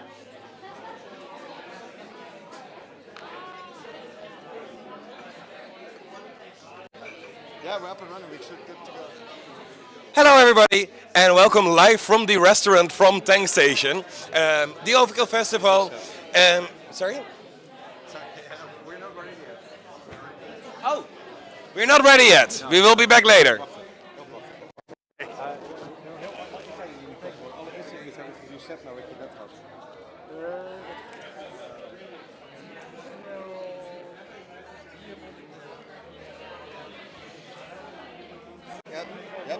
Je moet gewoon een interview komen. Ja, weet je... Anders is het ook zo best zo saai.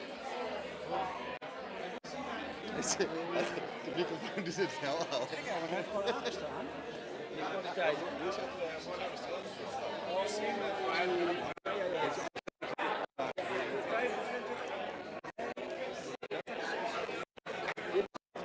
laat me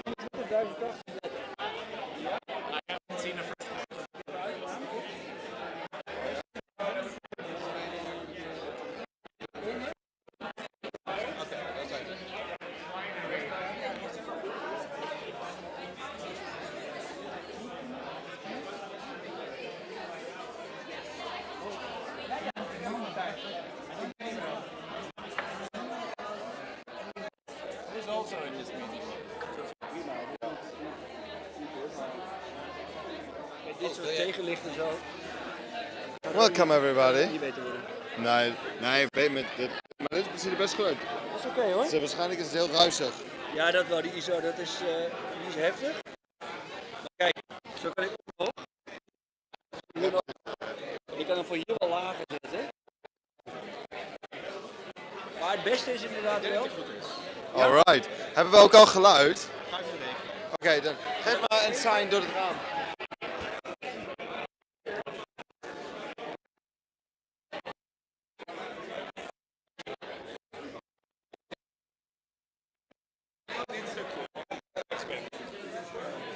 Het beeld wordt het best als ik met mijn rug zoveel mogelijk aan de lampen sta. Ja, snap ik. Oké, we hebben geluid en alles.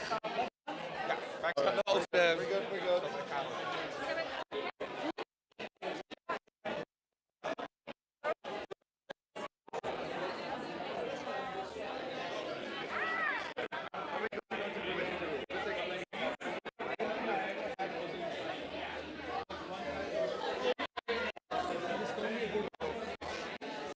So we're now live. You already heard it, but you maybe not have seen it yet. Technical difficulties, as we said, this is the first time that we're trying something like this. But we are now live at the tank station in Enschede from the Overkill Festival, the Symposium. And at this moment, everybody has just been served the first round of food made by Ryan, which had a beautiful story about Greek mythology. If you missed it, after the live stream, you can watch the video back. But at this moment, we are very curious about what the people actually think about what they just had. So we're gonna try with some people, jump into the crowd and see what they think. And at this moment, I am seeing Anouk sitting here. I'm gonna bombard you with the camera at this moment. Anouk volunteers for the Overkill quite a bit, and you just had the first course. Yes. Well, it was somehow strange. But, well, if they drink it in the ancient times, it's probably good. So. Because everybody in the ancient time lived already for a very long time, of course. They all became very old. Exactly, and they didn't know about sugar and stuff. That is very true. But as Ryan said in the introduction, people who drank this didn't fear death anymore. Is that something that you now feel running through your veins as well? Oh, I think that was the red wine thing, and that one I did not drink. You had the minty one? I had the minty one. And how minty was it? Quite minty. I think this is an amazing answer. Thank you so much, Anouk. Let's check in with some other people. We're going this way, and so I say this very much for Eike, the cable guy. The cable guy. He is not at all the co-director of the festival. He's just the cable people. I'm gonna check here with this group of people. I'm gonna be in the middle of you, if that's okay. Yes, please. I'm gonna jump over here. We have a lovely crowd of people. You also all just had the first course, and I think I saw the two of you also in the chat during the live show. Yes, that was us. This is in the flesh.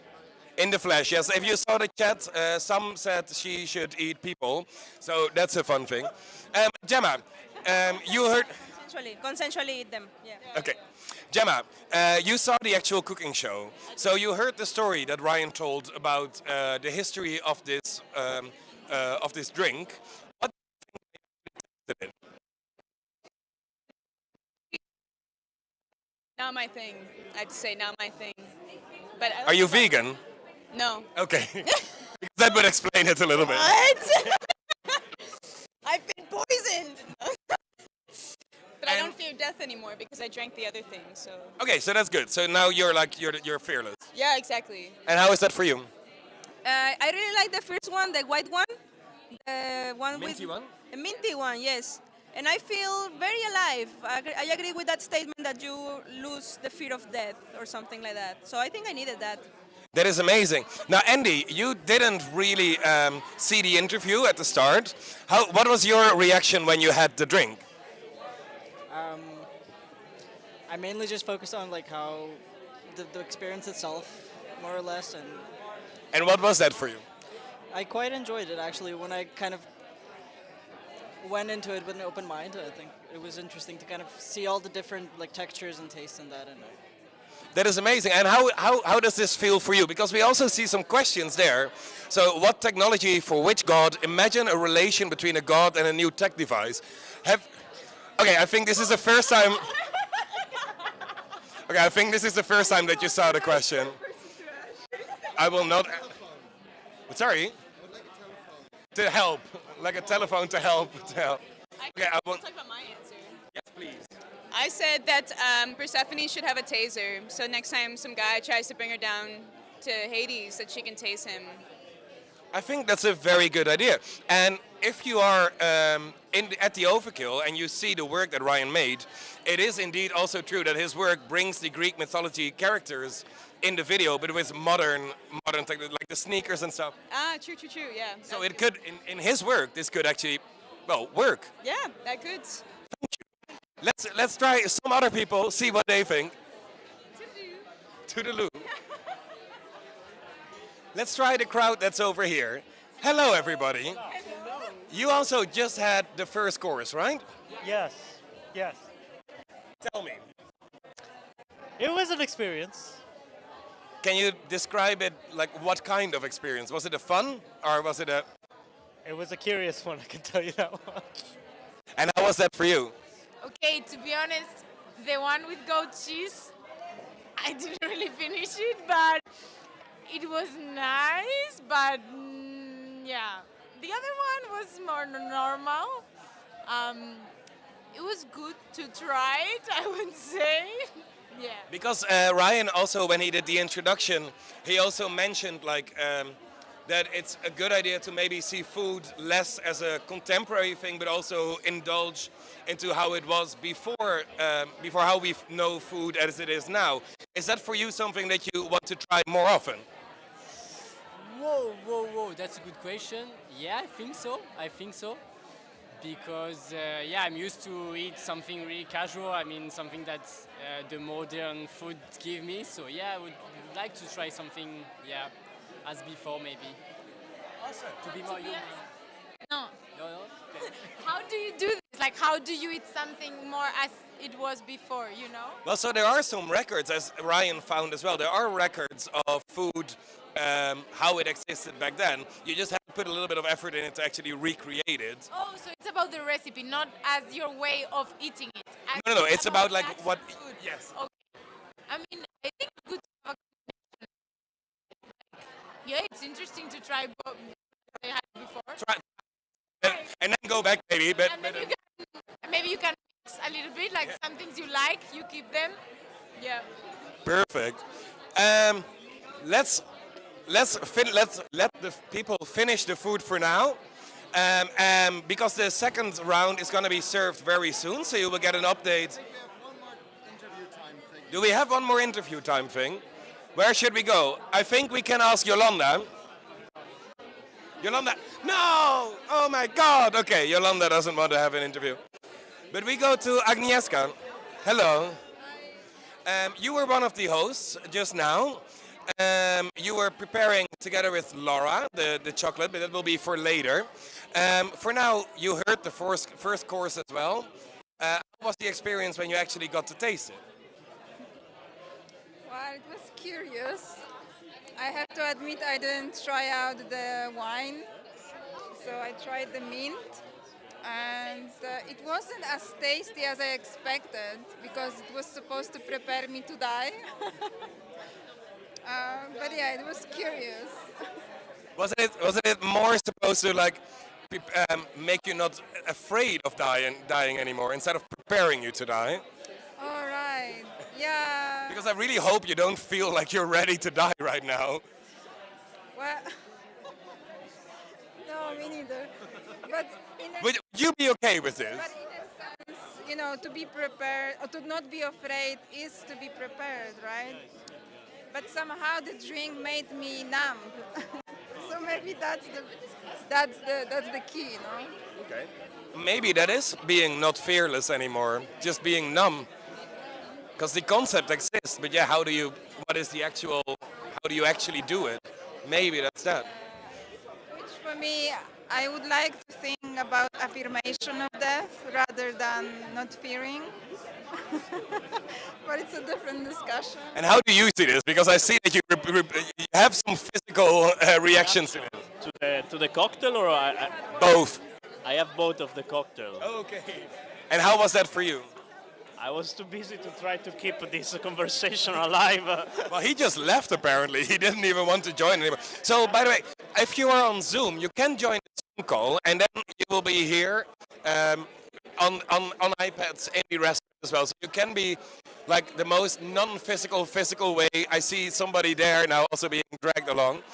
How is this? Oh, there he is. There he is back. Hey.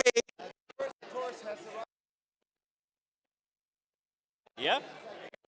We're gonna do this because the second course has arrived, so we're gonna do the introduction, and we will come back to you in about half an hour to check how the second course was being perceived. Please keep around because the introduction of the second course will be happening very shortly. Very shortly. See you soon. Thank you.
you're staying in B&B.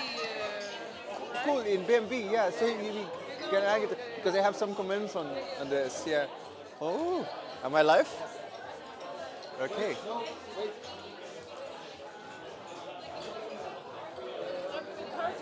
Yeah. I just wanted to do that. Nice. Tell me when, and I will scream. Ice cream for ice cream. I like to scream. Are we ready? Sluiter staat onder. Op 100? Yeah, okay, it's good. Let's go. Yes, we're ready. Hi, everybody. May I please have your attention for the introduction of course number 2.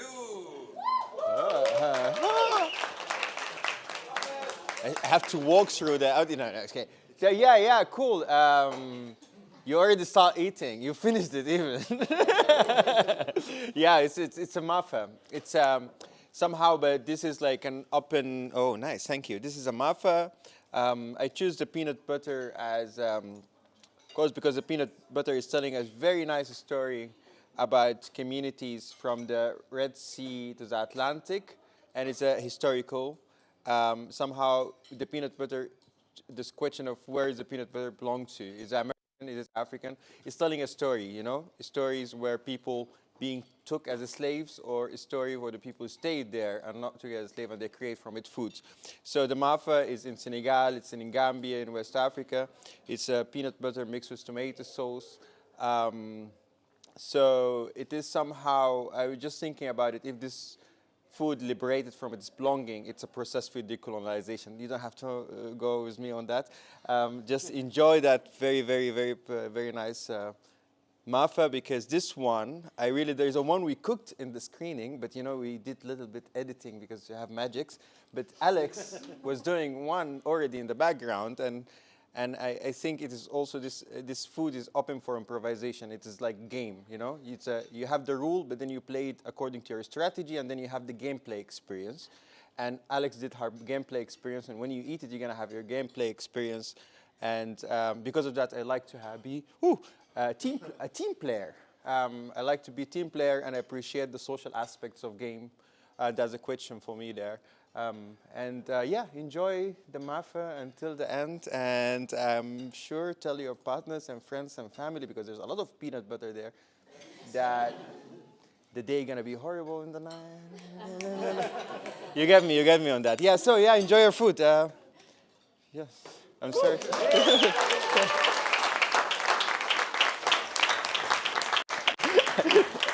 I'm sorry for mocking you. That was really good. Yeah, nice. Oh, you finished it. Yeah. But this, I think you need to thank Alex, actually, because the one that I made, I think it's failed. No. That's one with the camera. Yeah. But welcome.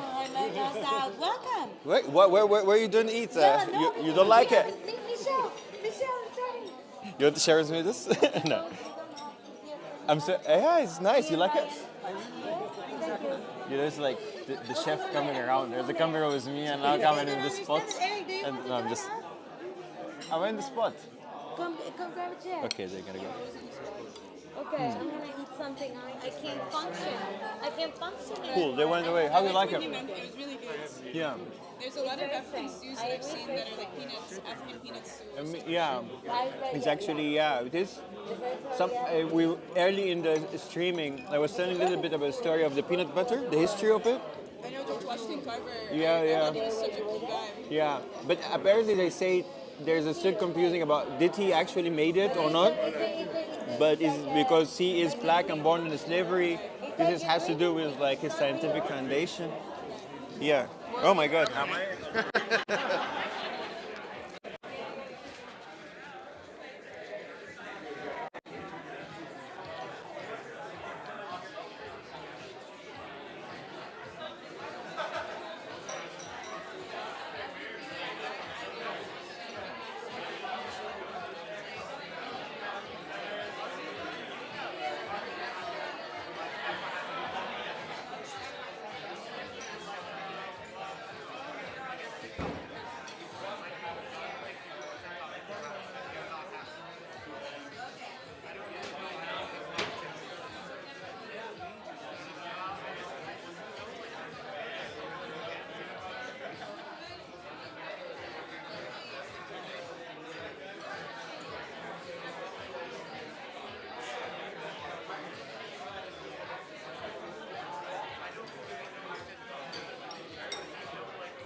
Ready? Is Marcelo klaar voor? Probably, right? The hour before the...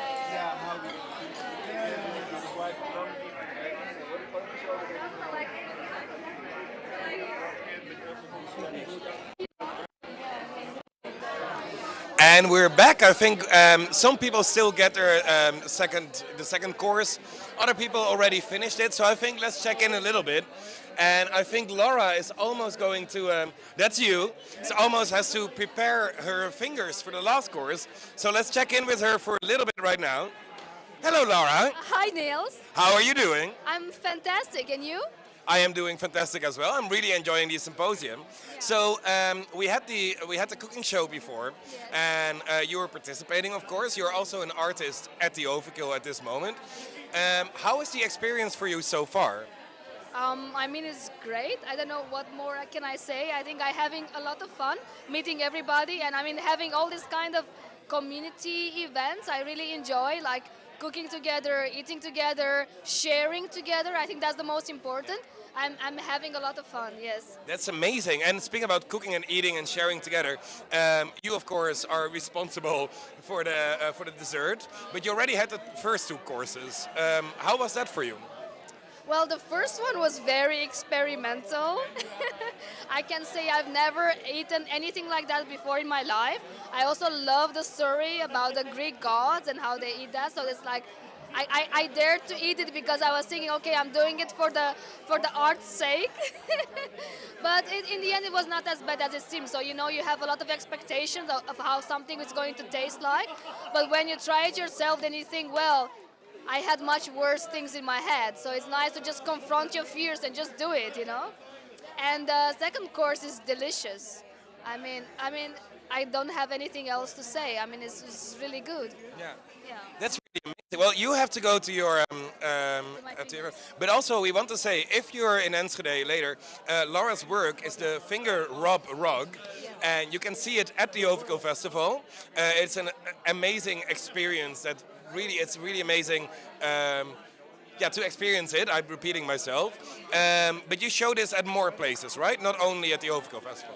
Yes, I mean this summer was before in Utrecht at the Come Alive exhibition in a completely different setup. So now it's like a very temple-like installation that you go in one by one in a completely white space. And this summer, the previous exhibition was in Utrecht, was in a dark room. So that also changes a little bit the way you experience it. And before that, it just went to Amsterdam and I think one time in Beverwijk. And that's it. In Beverwijk, actually in a church. Oh, wow. Yeah, there was a beautiful occasion. It was in an old church and this little temple-like was hosted there. It sounds amazing. Yeah, that was good. But the bad thing about this was that it was during lockdown. So actually it was an exhibition that was closed for the public. So you had to make an appointment and only then we could let people one at a time. Okay. But yeah, I hope that can happen again because the church was really nice. I can imagine. Thank you so much. I will let you do your work now and then we will check in with you later, I think, when the third round is being served. Exactly. But for now, we're going to go. Thank you so much. I don't know what this is, but yeah, fun. Jona, we're gonna walk a little bit back because I see Jari here. This is Jari, and Jari is the volunteer coordinator for the Overkill Festival. So how is that going for you? It's going amazing. We have a really nice crew this year. They are really enjoying, and I'm also enjoying to work with them. And do you have the feeling that you can enjoy the festival as well? Because you're obviously working very hard. Do you enjoy the festival? I think I enjoy the festival, yes. Of course, I would like to see events or performance that I don't get to see because I'm always like running through the building. But it's amazing. The exhibition is awesome, and if you haven't been there, you need to go because it's totally worth it. And if we focus back on the symposium that we're doing right now, so you also had the first two courses. How was that experience for you? Because here you're more the visitor than the coordinator. Indeed. So this I'm enjoying a lot. But the first one was indeed interesting, as they said during the online first part. yeah, interesting. It's like having a wine and a table of cheese together at the same time. When you're in a rush, it's like, yeah, blend it, come on. And then, Just like a party trick. Like, okay, we're gonna have the cheese plate. We're gonna do the booze, and then you go to the party. exactly. And the second one is amazing. It's really, really good. You need to do that on your at home. You really need to follow the recipe. It's totally delicious. The recipe that was on screen, by the way, was not fully the recipe, but as Ahmed also said, it is open for interpretation and you can play with it. Yeah. And so you're going to try this at home as well? Of course, I really hope that it's so delicious as this one. But yeah, I'm going to try it and you should also try it. Awesome, thank you, and good luck for the few coming days, because we are open until the 4th of November, also a little bit on the 5th. We are also going to walk a little bit here. We are open until the 4th, so if you're in Enschede, again, please come by. I have to move some chairs. And I'm going to check here with Tom. Hi. Hello. That was great. No, that's a joke. Hi, I have some questions for everybody here, exactly. First of all, again, that's the main thing at this moment, of course. Yeah. How are you enjoying the dinner at this moment? I think this meal is specifically is really great. Really enjoyed the peanut butter. I love the lentils. Not lentils. Chickpeas in here and tomato and yeah, it's quite nice. Okay. Oh, sorry for moving my No, head. that's fine. I can move with you. And how is it for you? Are you enjoying? And how was the first course? Oh, the first course was something. Yeah. I think a lot of people here see the first course really as an experience. Is it something, well, I don't think you will try this again, but speaking about like, because this came from a Greek mythology, is this something that you want to try more often, like getting food that maybe is not so common anymore, but used to be? Yeah, I think that would be exciting. I could even imagine experimenting with this myself, making it more homogeneous, like I said, the cheese and the wine. I like it. Play around, actually. Yeah, it was fun. And also, Ahmed, who presented the second course, also said about his food, like, it is sort of a game. You can play with it, you can see how it turns out. And he also put a question. No, they changed the question. There was a different question just now that we prepared. But now, I don't know what that question was anymore. Something about gaming. It's like when you play, what kind of strategy do you choose? Thank you for remembering the question. So what kind of strategy would you choose if you are playing games? I think I picked that I'm usually a collector. A collector? And in what sense are you collecting? I don't know, I like to go around the game and just see what I can bag. Like you have like a reserve of things you can always put in. Like Minecraft or something. I love collecting stuff. Which is secretly my favorite game, Minecraft. I play Minecraft a lot. And is that something, so for you, like an open world and collecting things and creating maybe your own story would be something that you would like? Yeah, a builder would be my second thing. Yeah, for sure. And how is that for, do you game a lot? A lot of game every now and then. Okay, and what is the game that you would go to when you're... Nowadays, to be honest, Fortnite. I've heard of that. I've never played that before. Can you give me an introduction once? Basically, it's like, have you seen the Hunger Games? Yes. It's basically that. You play as in the Hunger Games. Okay, so killing people. Yeah, you're dropped off in this big world, and then yeah, you just have to kill people, and you're supposed to be the last person standing.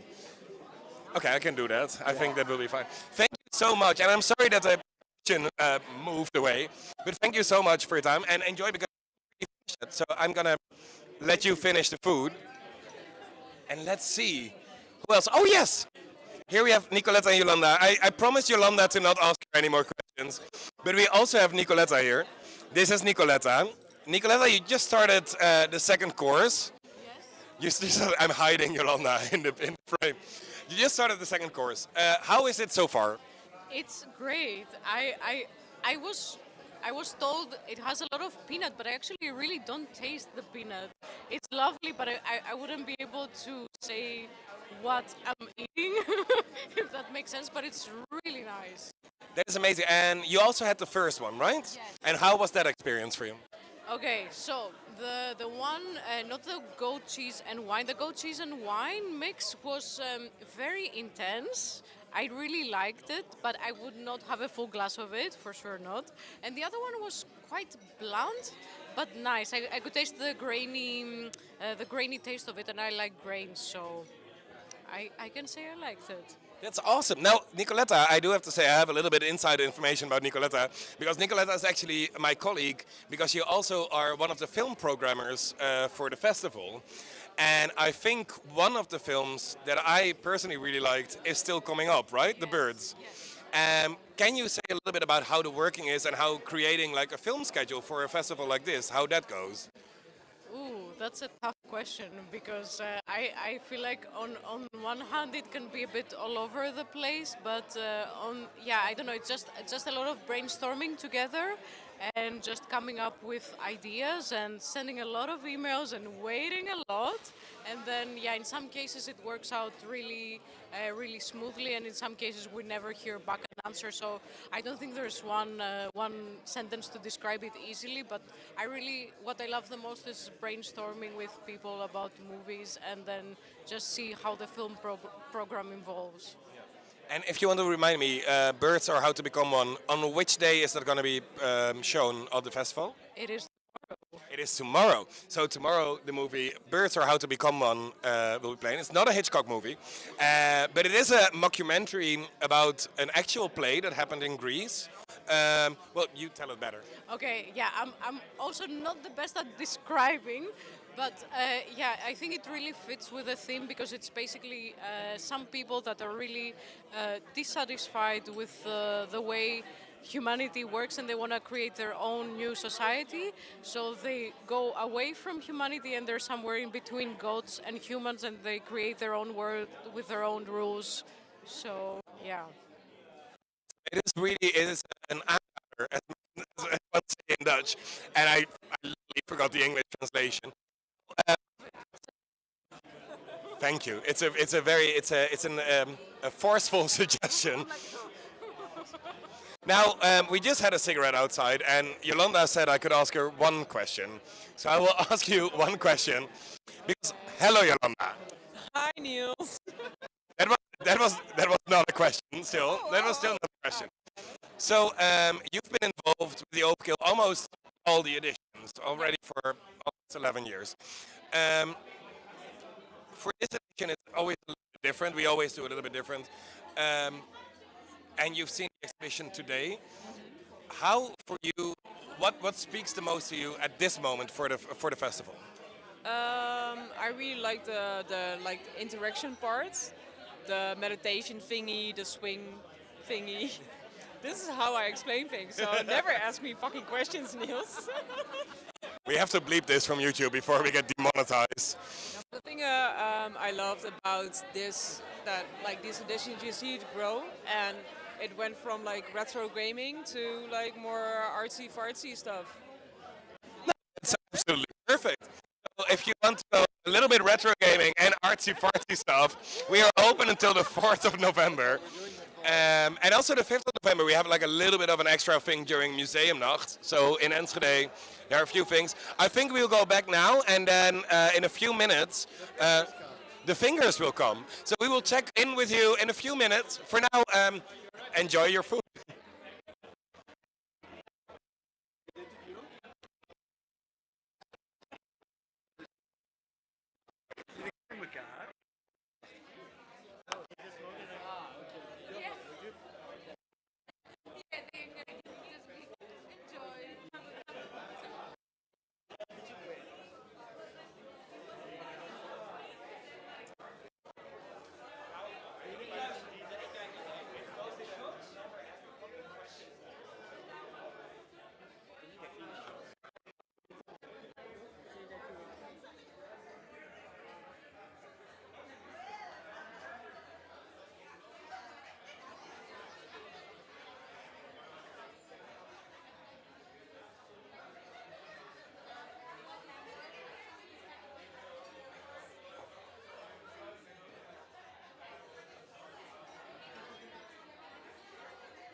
Where's Laura? I just saw her. Oh, there she is. Ja, en even dit zo veel mogelijk dicht. Ja, ja. Oh, sorry. You can just hold it like this. You don't have to, unless you want it. No, okay, it's fine.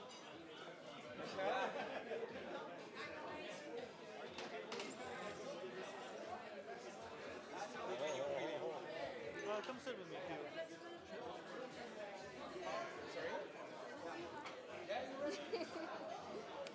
Marcel is ready. Mag die? Ja, één moment.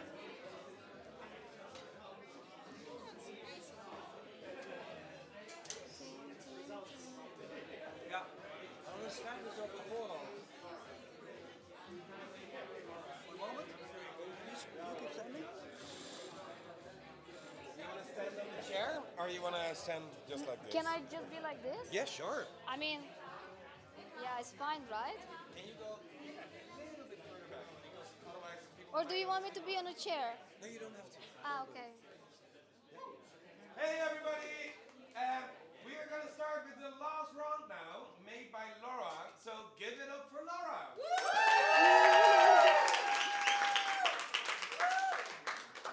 Okay, so I guess you're ready for dessert, right?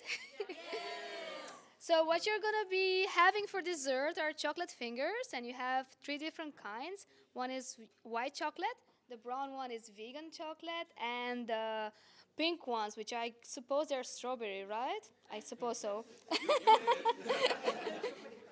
But the fun thing about this, except the part that you're actually gonna eat fingers that are molded from like real people. These are people that have been in my workshop, so you're all going to have a different finger from different partners. So you can think about your relationship about eating this very human-like, realistic fingers, but you can spice them up. So if you want to have different tactile experiences in your mouth, you can eat a leaf of mint, which is going to give you a cooling sensation, and then you can bite from your chocolate finger. Or if you're in for a hot sensation, then you can get some hot chili peppers. You have them on the side. And then for in-between sensation, a very nasal feeling from wasabi, that's made from horseradish, or crystalled ginger, that's like ginger with sugar. So you can try different combinations, see what works for you. I mean, they're all very strong, and they all stimulate sensors in your mouth that relate to some sort of hot or cold temperature. So enjoy.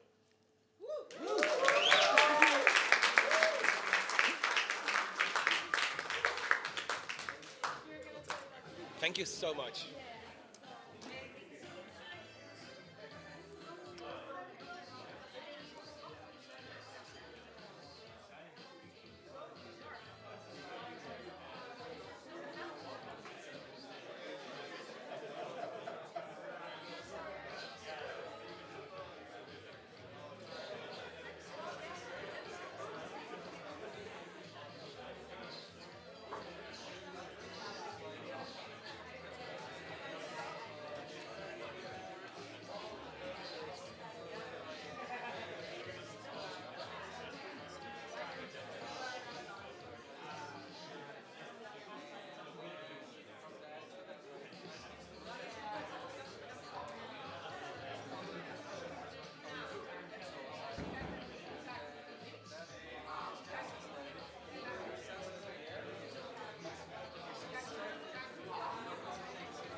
Ready?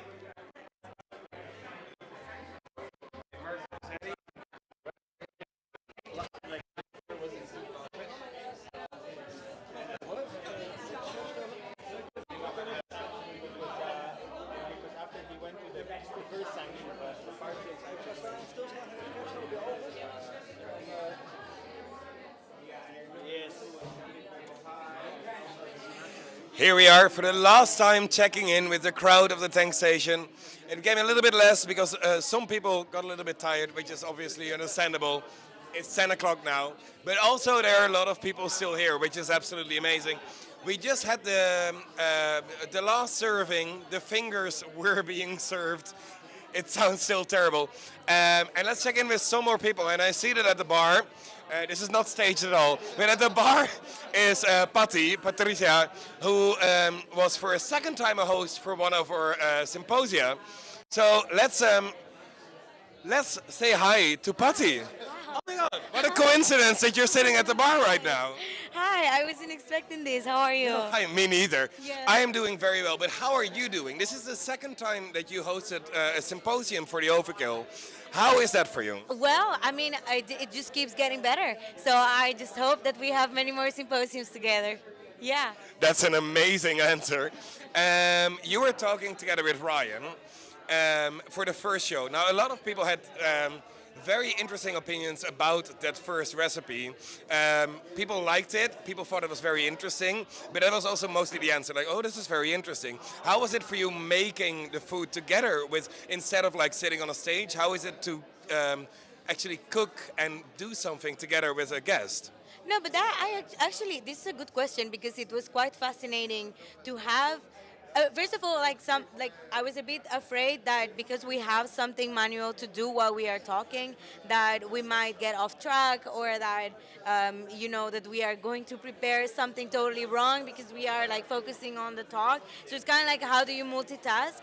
But it was actually quite organic the way that because Ryan chose this drink that was really fitting to the themes of his artwork, and so it really like what we were preparing itself really lent itself to like a lot of very interesting questions about the way that he sees like technology and the way that he sees also the theme of healing of the overkill. So I think it was actually like quite helpful to do these things at the same time. Yeah. So it actually worked in your favor. I think so. I think so. We knew already that this was not like a very how to say, like a very that it might not be like a very popular or like a very easy to digest recipe or like food, but the idea it was also that we were bringing back this like super ancient tradition of like the Greeks back then, and where they really like allocated all of this magic also to these rituals of preparing the food. And so just like preparing the food with him and then just trying it with him was like, it felt like really powerful. So I think it was, from my perspective, it was great, and I hope that people also thought it was like kind of powerful as well. So I asked a few people already after the first round, after the second round, if they would go deeper into like trying foods that are maybe not contemporary anymore. Like, would you try more things that come from history in food-wise? And they all said, yeah, let's do that, it's amazing. But they didn't see how a recipe works. You actually did it. Would you recommend other people at home or wherever to try this as well? Like find an ancient recipe and see how that works out, to try it at home? Absolutely. I mean, I find it fascinating, to be honest. And there's even like this super big trend right now, I think, like in nutrition, to kind of, I think they call it like a paleo diet, which is like going back to the age of like the Paleolithic era and like how humans used to. Okay, I don't know if this is like, recommended. I'm not like a nutrition expert. Don't. But why I bring it up is because I feel like there's this interest in finding out the history of our relationship with food and what food has done for us. And like food, of course, like fuels our activities, but it has so many, like it has like a very, I think a spiritual role and like a societal role, like collective role to play, how we prepare these foods and how we eat them. And I also like that we did this experiment together with Tang Station, because I think that this place is also like trying to bring this value to food. And so I feel like if what it takes for us to kind of like go back to these more meaningful relationships with preparing food and eating food together, then we should definitely look out for like some ancient recipes or something. Yeah. That's amazing, and I'm very happy that you were part of this. Also, you've been part of the Overkill for quite some bit. There are a few more days to come. Is there something that you look really forward to, or is there something that you've seen that is like one of the exhibition parts that you will really focus on and you think like, okay, this is something that people should really do, or something that they should do, but if it's still to come? Well, I would really, really recommend people to check out Ryan Cherwati's film. I think that maybe like there's just so much going on that sometimes like it might be easy to miss. But I think this is a really, really nice piece that covers, like this Greek myth of like when. Okay, now I can't remember the name of the Greek princess that was kidnapped by Hades. But anyway, this is yes, her. Yes, her. Yes, Parsimonus, I think it's her name. But this is a wonderful piece. So I really recommend people to check this out. And I just like the whole like film program has also been like fascinating to me. It's always like really, really nice to watch this like these movies that I would have never watched if it wasn't for the Overkill. So and it's like really enjoyable. So I also really recommend people to like, even if you see the description of the movie and you're like not sure and you're like is this like, just go. Just sit down and watch the thing, and it's going to be great. Yeah. Thank you so much, Patty. I see a group of gaming makers, people who are here. So we're going to run to this. Enjoy the rest of your evening, and we will see you in the rest of the week during the festival. Yes, thank you. Awesome. Thank you. Let's go to them. I'm going to take a sip. And then if you stand here, then I will go to the back and sit next to these people over here. Because here we have an amazing group of people. I'm gonna sit like this, if that's okay. Yeah. And there is a camera. So we have 3 creators of performances and artworks in the Overkill, and a person who creates their own art festival and works very closely together with the Overkill. So let's start with the start, because we had the food. We just had all the 3 courses, and I'm very curious how, for example, you experienced this. How I experienced the food this evening? Well, it was amazing. The third course, probably the most memorable, the fingers. I'd never eaten a finger before, and I can say that after the initial shock of putting it in my mouth, once I bit down and tasted the flavor, I was hooked, and I think I'll probably be eating more fingers, hopefully, someday. Yeah. Okay, well, that's on live TV now. And so yeah, the fingers was the last course, of course. I see Laura peeking in here. We had 2 more. For example, the first one, which was the one of Ryan, who recreated an ancient Greek drink. How was that for you? How to taste something that's 1,000 years old? It was actually quite good. So yeah, it was kind of interesting. How does it taste like? But it was actually quite good. I tried the red one, and yeah, quite interesting. Cheesy a little bit. Yeah, so that's it. Yeah. That is amazing. And so we also had the middle part, which was the whole peanut thing. Some people already said that they couldn't even taste peanuts in the thing, which I thought was weird because there's 2 liters of peanut butter in this whole dish. How did you experience this? Also with the idea of like that it is a creative, playful dish that can be adjusted and etc. Would you try this at home, for example? Oh yeah, sure. I love peanut butter, peanut sauce. I mean, I'm half Indonesian, and we have peanut sauce in lots of. So I'm really enjoying the taste of this as well. Yeah. So good and playfulness. I like it. It's good. Playfulness. Yeah. So also, I wanted to ask Alistair a question about rest, but we're going to focus on this now first because you also organize festivals that surround about playfulness, and you work together with Sick House and with the Overkill a lot to create playfulness in exhibitions, in festivals. Uh, this might be a very hard question, but can you very easily say why playfulness is so important in these kinds of situations, or in general? That's such a good question and exactly a difficult to answer. But I like, you know, to bring back playfulness to adults actually, because children know how to play and they make connections that way. And I feel like playfulness can also bring this back to adults to just, connect in a different way. Because if you are playing something and you do it together, then you automatically already have this connection with each other. While if you're just sitting and eating and you do it all by yourself, then what's the fun in that? But now I actually know all of these people anew by doing virtual reality actually dinner together, and we got to talk to each other in a very playful but also social way, and which otherwise we wouldn't have done, I think. So playfulness is important. Yes. That is it's very nice how you say it. And then we can go to Alistair because you create shows that work really with playfulness, but also with people coming together. For this evening, for example, did you get this feeling as well that people are coming together? Oh, totally. Yeah. I mean, that's the thing. Like, I mean, when we had the fingers on the table, we were all, like making jokes about all different things we could do, and we were all pitching in to, take different fingers and dip them in different things and that. And it was very, very playful, very silly experience that we were kind of. It was fun. There was a lovely kind of.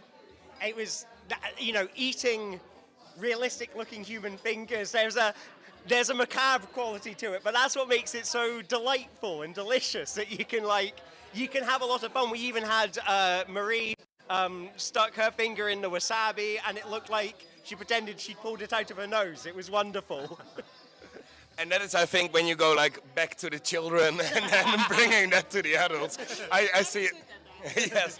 Well, Marie obviously has a very young son that she has to play with this all the time. Now, you make performances out of your games. We also have two people here who actually create games. This is the creator of Marble Run and the creator of Tux and Fanny and the amazing movie Strawberry Mansion. For you, is it because the people here, like festival organizer, performance actor, game designer, you're always in front of people. You are maybe a little bit less. Is it for you just as easy to create, or is there a different way of getting people together in the way that you design games? Oh wow, that's a good question. I've been watching a lot of people play the game over the internet on Twitch and stuff, so it's been really wonderful to be here and actually see people playing the game and standing over their shoulder and trying not to get in their way.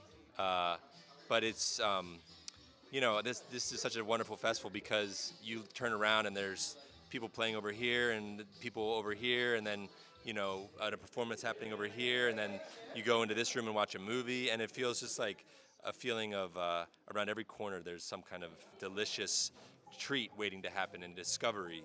And just when I thought I had seen everything, all of a sudden I found a couple new things I hadn't seen yet. And I don't know if that answered the question, but I think it did. Yeah. It's just great to get lots of different people from different backgrounds and storytelling methods and art persuasions and everything all together, and then you mash each other together, your heads, and new things happen, and you meet friends that you hope to see down the line 5 years from now, 2 years from now, whenever. But I think there'll be new collaborations that come out of this type of festival. So And that would be amazing, and that's also something that we really try for. Now, for you, because I have the same question for you, but for you it's a little bit different because you create your game specifically for more people to play this together. A really quick recap. The Marble Run is a game where you have 12 different screens, and in between there are controllers made by you to get a character from one part to the other. And in the description, it really says like it's for 3 people or more. So you really design for people to play together. Is that something for you to like for friends to enjoy, or also maybe for people who don't know each other yet to like get to know each other more? Yeah, good question. So it's actually for both because you can play the game with random with stranger people, but you can also play the game with like friends, for example. And it encourages that you play the game and you find out how the game works, how the controller works, and that's kind of the main idea of the game. So it's kind of cool to see when stranger people get together. So they maybe connect after they play the games, and that's like really nice to see that can happen with the game. Yeah. Thank you so much. So I think like our collective feeling now is like playfulness and togetherness is like a thing that you should not see loose from each other, but like really it's a connected thing.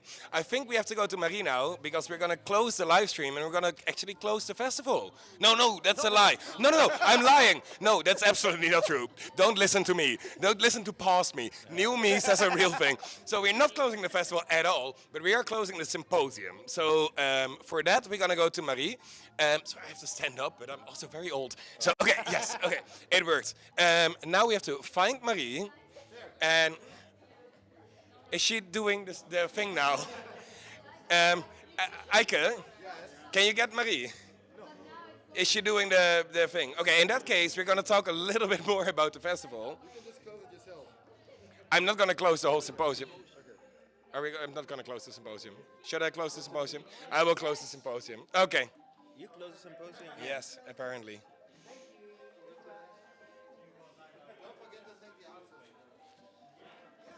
So in that case, hi everyone. So because Marie is now having her experience with the VR tasting, which is amazing, but we are now closing the live stream from the symposium. I accidentally said festival before. We're not closing the festival. We're open until the 4th of November. We're definitely not closing it now. But the symposium we are closing right now. And for that we have to thank a few people. First of all, of course, TankStation. TankStation is run by Alex. And yeah, give it up for Alex.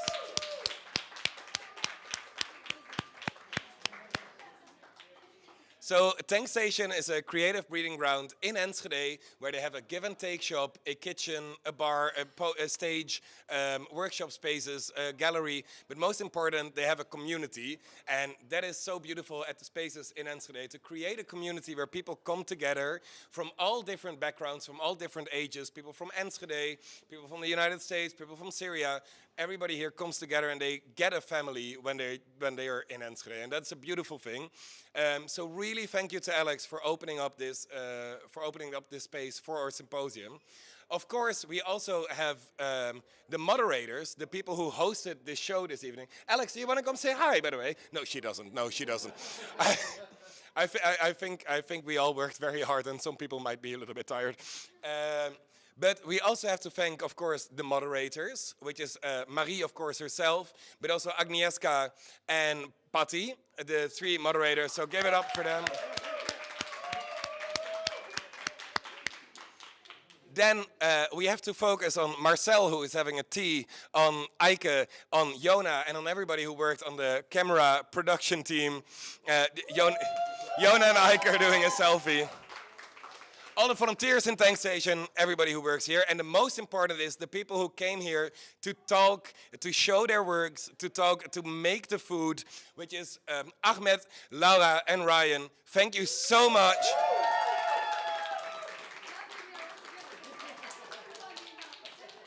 for all the people interviewed, for everybody who works on this festival. We are still open until the 4th of November. Check out the lineup on sorry, that's Dutch, www.theoverkill.nl. You can see the timeline. It's going to be amazing. If you can be there, and otherwise, watch everything back that we do on YouTube, because there are a lot of other things that you might have not seen yet. Thank you so much, and have a great night.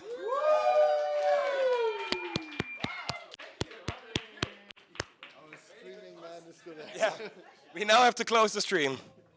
Sorry, I didn't want to come say hi. It's